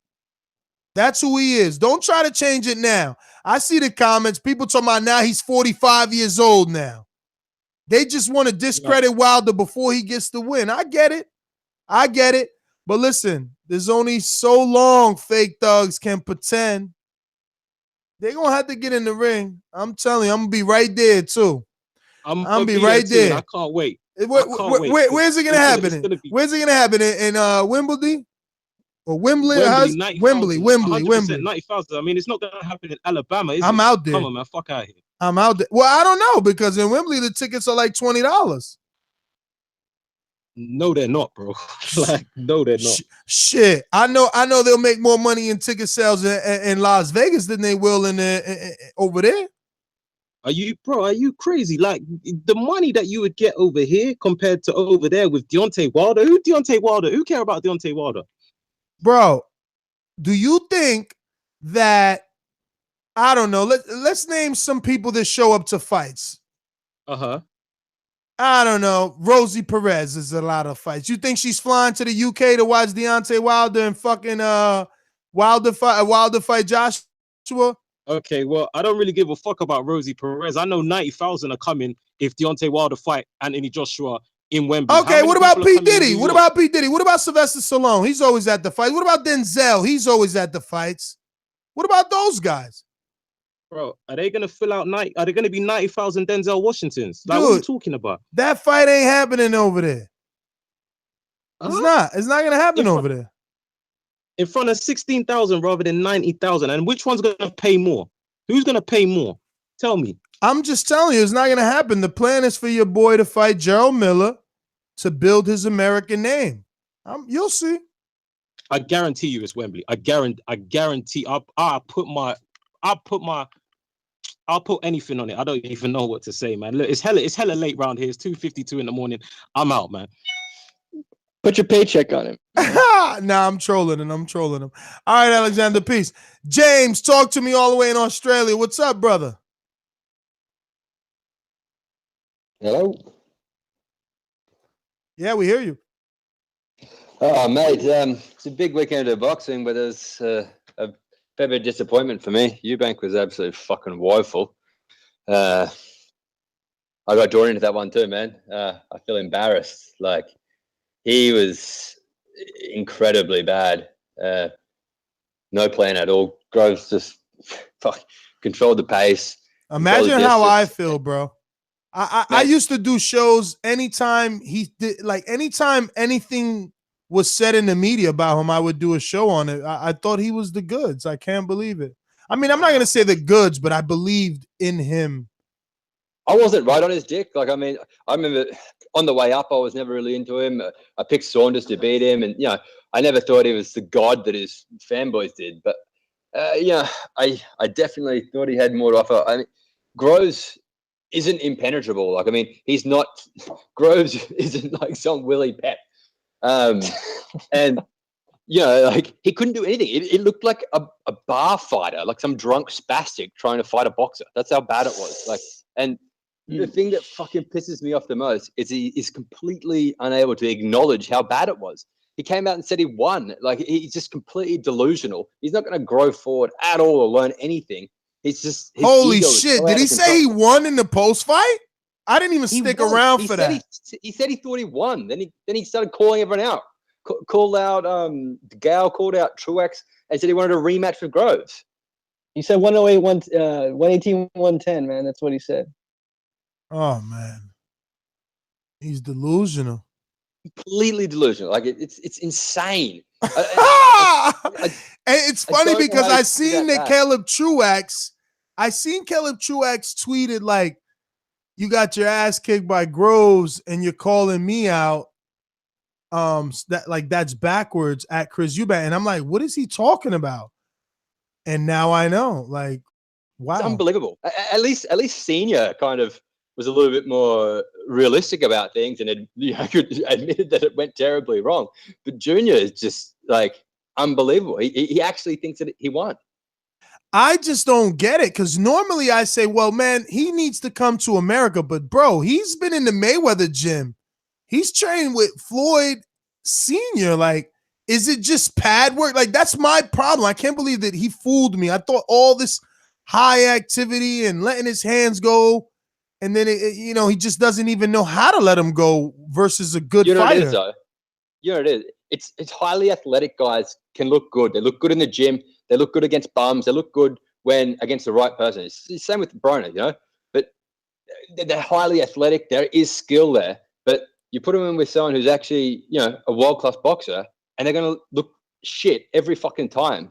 And, he just has no boxing brain at all. He's highly athletic. But, I mean, he was fighting guys who wanted to go toe-to-toe with him and fight, and, against these low-tier guys, he was tearing them up. Bro, he has nowhere to go now. He has nowhere to go. Losing like that to Groves, absolutely nowhere to go. He goes back down. The top guy's going to fucking kill him. There's probably he needs to sign a Heyman at 160. It's too little, too late for him now. Even if you say get a proper team or do anything, he is. I believe everything fucking Naz said. I don't know if you heard Prince Naz roasting him after the broadcast, but it's true. It was just, it's so fucking bad. And he was out there writing $1 million checks day after day with an empty bank balance. I'm literally losing sleep over how pissed off I am at just the shit that he talked and how terrible he was at backing any of it up. Then his complete inability to acknowledge how bad he was. Yeah, man. I don't know where he goes from here. Listen, James, what about any other fights? That's all you watched? Oh, no, I watched it all, man. I watched it all. The ESPN broadcast was doing my head in too with the Beltran-Moses fight. They didn't even acknowledge anything Moses was doing for about the first 6 rounds. That was a good tear-up. I don't know if you guys caught that. But, I mean, Beltran's toast against a live body, I think. He really struggled in that fight. I actually thought it probably could have gone the other way, to be honest. But, I mean, he won the That's last going to 3 be rounds. Terence Crawford's unification right there. Who? Terence Crawford, right? What weight is Beltran in? 147, right? No. Beltran, that was lightweight. Oh, that was 135? It'll be Lomachenko's belt. I know they were getting somebody a belt. It'll be for Lomachenko for sure. But it was terrible, man. The commentary team, it was just... It was a good fight. It was a good fight, but I mean, they were so far on Ray's dick. From the early rounds, Ray was still taking the rounds. But I mean, Moses was he started finding a home for his right hand, and he was starting to get in the fight, and he was completely lighting Ray up by the time they acknowledged he was even in the ring. It's unbelievable. What else did we have? Oh, we had a terrible draw with Alexander and Ortiz. What do you guys think about Alexander? Did you watch that fight? I did definitely. I thought he won. Entertaining. Oh, I thought the winning wasn't a question. I thought he actually looked pretty fresh. I know it was only with Ortiz, but I think I thought the painkiller story might have been a bit of a bullshit excuse for sliding in his career. But we have to see him get someone better. But I'd be keen to see him again. He looked pretty fresh. Nah, man, that's just real. That story's real. Yeah. I think it was definitely affecting him. Like he looked sharp. Everything was crisp. His like reaction, his speed, his timing, everything looked nice. He looked good. What else was there? Why is anyone else complaining about why did they have two shows conflicting with each other? And why did they put that fucking 4-rounder on to drag it out on PBC on Fox? So I don't know. I missed half the first fight on Showtime. I think that the reason they put the 4-rounder, and I could be totally wrong, right? Because I don't know. I could just be wrong. But remember, ESPN. Oh no, that was Friday. Makes no sense then. It was just stupid. It was completely stupid. If they were trying to flow one show into the other, they ended up having Al's got two shows that are competing with each other. They did. I had to leave the Alexander show and leave it recording to go see the Showtime show. Yeah, well, I just caught I think like a round before the knockout in when Robinson got knocked out. I just caught the tail end of that fight, but I pretty much missed most of the fight. Yeah, no, I wanted to see that one. All because of some stupid 4-rounder that no one gives a fuck about. It made no sense. Well, wasn't the 4-rounder Banderas or whatever, or Banderas? Yeah, it was the middle fight. That's why, bro. He's an Olympian, man. So he's a prospect. So you got to understand, this is Schaefer's card, right? That was a Schaefer card. Schaefer got all those ticket sales. He did well. That motherfucking El Paso Stadium was sold out. So probably the deal was like, look, man, this is my fighter. I signed him to Ring Star. I need him on TV. The world needs to start to see him. Fair enough. Should have been on Friday. Anyway, what else do we have? He was a Friday night fighter. Friday night fights. Yeah. Oh, Danny. Man, I think he kind of got touched up more than he should have in that fight with who he was fighting. How did you guys assess Danny's performance? I mean, he got the job done in the end. Don't get me wrong. I actually thought he was in a fight. I actually thought he got touched less. I thought he did. He showed better defense in this fight, but in comparison to Shawn Porter using that style, I feel like Danny would have all types of trouble with Shawn Porter. Oh man, he'd be in hell. He'd be in fucking hell. 100%. Yeah. Rios got in there, man, and Rios, he got in there. Is all I'm gonna say. I'm half wondering with the landscape of 140 whether Dennis should start trying to make the cut again. I don't know if he can, but I just feel like he's too small a fish in that pond for 147. He's not going to beat Thurman in the rematch. Porter with that style is going to tear him up, and Spence, I don't like his chances against any of those guys. I think he's kind of hit his ceiling. But here's the thing. At 147. But here's the thing. What if the power is real? Right? Because we got Thurman, who chose to move as much as he moved in the Porter fight with Danny. No one's ever. Danny is like a good puncher, but not a great puncher. It's his timing that catches guys out. It's hitting. You look at the shot that hit Rios. You look at any of his good knockout punches that when he's iced someone like that, and every time it's perfectly timed on someone who it was a punch they absolutely did not see coming at all from a good angle to really snap the neck around and put him away. He's not he can punch. He's not feather fisted. He definitely can punch, but it's his timing. It's with his knockouts, I think, more than his punching power. I'm just saying, I think he has respect. He doesn't have the physicality. He doesn't have the physicality to hang with the top dogs in that division. He was getting bullied around as much as he was winning. Brandon Rios has been shot for a long time, and I mean, he looked fresher than we've seen him. He found a jab. He reminded me a little bit of when Chino started training with Robert Garcia. That jab and the chopping over the top overhand right.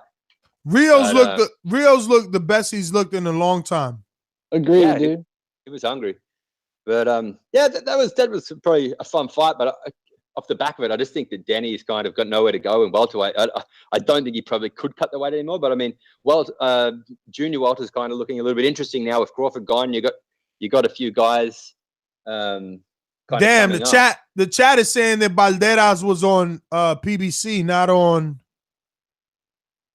Yeah, it was on PBC on Fox. That's what I'm saying. Before Alexander, and it made the Alexander Ortiz fight cut into the Showtime card. Yeah, you're right. You're right. I am right. Hey, oh well, that's pretty much everything I got to say, man. What's happening with these intros? Where's my intro going? You're not doing intros on anyone anymore. Yo, what happened was I've been gone for years, so I'm out of the loop. I've been gone for years. No. Like a month ago, I want to say, one of the computers, because of this High Sierra, so one of the studio computers automatically went to the High Sierra, and I had to wipe it out. So I lost a lot of my bytes, man. Right. Well, yes. Well, you have to make another one. Do better than James did last time, because it was an average. Where is James these days? Is he still around? James got married. He was just in the UK. He just got back like about a couple weeks ago, maybe. Or I'm bad with time, but he's still around, but living that married life. Right, man. Well, I'll let you guys go. Yeah, I'll try talking again soon. All right. James Grill's in Australia, ladies and gentlemen. Been a listener for a long time. Great call. Listen, I am alone, like the last of the Mohicans here. But I actually made it all the way to 10 o'clock. Matt, the Hip Sons, the Hunter, had issues with his son. So hopefully all that works out. Oh, my God. Let me tell you guys the worst possible fucking news in the world. So I'm taking Mickey to the airport yesterday, and he breaks us with the news that his father passed away. So if you are his friend on social media, definitely reach out and send your condolences. If you met him in Border Wars out in California, or however it is that you interact with him, if you even enjoy, his videography or cinematography is probably what he would want it to be called, because he's like a filmmaker. I'm a filmmaker. Did I get a good enough Australian accent there? So yeah, man, just reach out and show your love, or show the TBV love, right? We are a tight-knit community, and he obviously is in need of brothers in arms. All right. So that being said, do not forget Friday the 23rd. We're dropping. Oh my God, Friday the 23rd. What's today's date? Today's 17th. Oh wow. Yeah, Friday the 23rd. We're dropping the Deontay Wilder first episode. One face, one name, one champion. Un nombre, una cara, un campeón. You hear me? So make sure you subscribe to the YouTube channel. Click on the notifications bell so that you can get that notification when we do drop that. We just got a call here from our UK correspondent, Dove Joe. What's going on, Dove? What's going on, man? You're not coming in clear, Dove. You want to fix your mic? It's not the best, man, but try and talk. Go ahead. Yeah, man, I was just saying that big night here today. Both got the job done. I was just going to say, look. Dove, man, we can't make out your mic, brother. That is not working at all. I don't know if it's service, mic. Really not sure. Let's see what we got here in the chat. So yeah, well, like I said, so yeah, also, holler at Matt too, because like I said, his son has been throwing up. And Doomsday, he's having issues with the computer. So it's just me, but it's all right. It's all right. Because this is what I do. So let's see. Anything in the chat? Anything in the chat before we end this one? Because if not, I will hit you with the I am your host, NesGTO. Find me on Instagram and Twitter.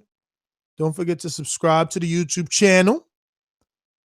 We've dropped a bunch of interviews, okay? So definitely head on over there. The team is working hard. Shout out to Sean Zattel. Shout out to Dove Joe. He was covering all the Chris Eubank footage with George Groves at the World Boxing Super Series. So head on over to the YouTube channel for all those post-fight interviews. So yeah, man, we're everywhere. We're working hard. I hope you guys are enjoying it. Tell a friend to tell a friend. Do not forget to hit that thumbs up button. Future, present, past. Fight Fan Franco, this shout out's for you. Your shirt's on the way. We're doing deliveries every month now, one time a month. So you are on the list for this month. And there's someone is supposed to get a koozie. So you know who you are. I can't remember. Let me see if I can remember the name. Oh, yeah, wait. I think it is.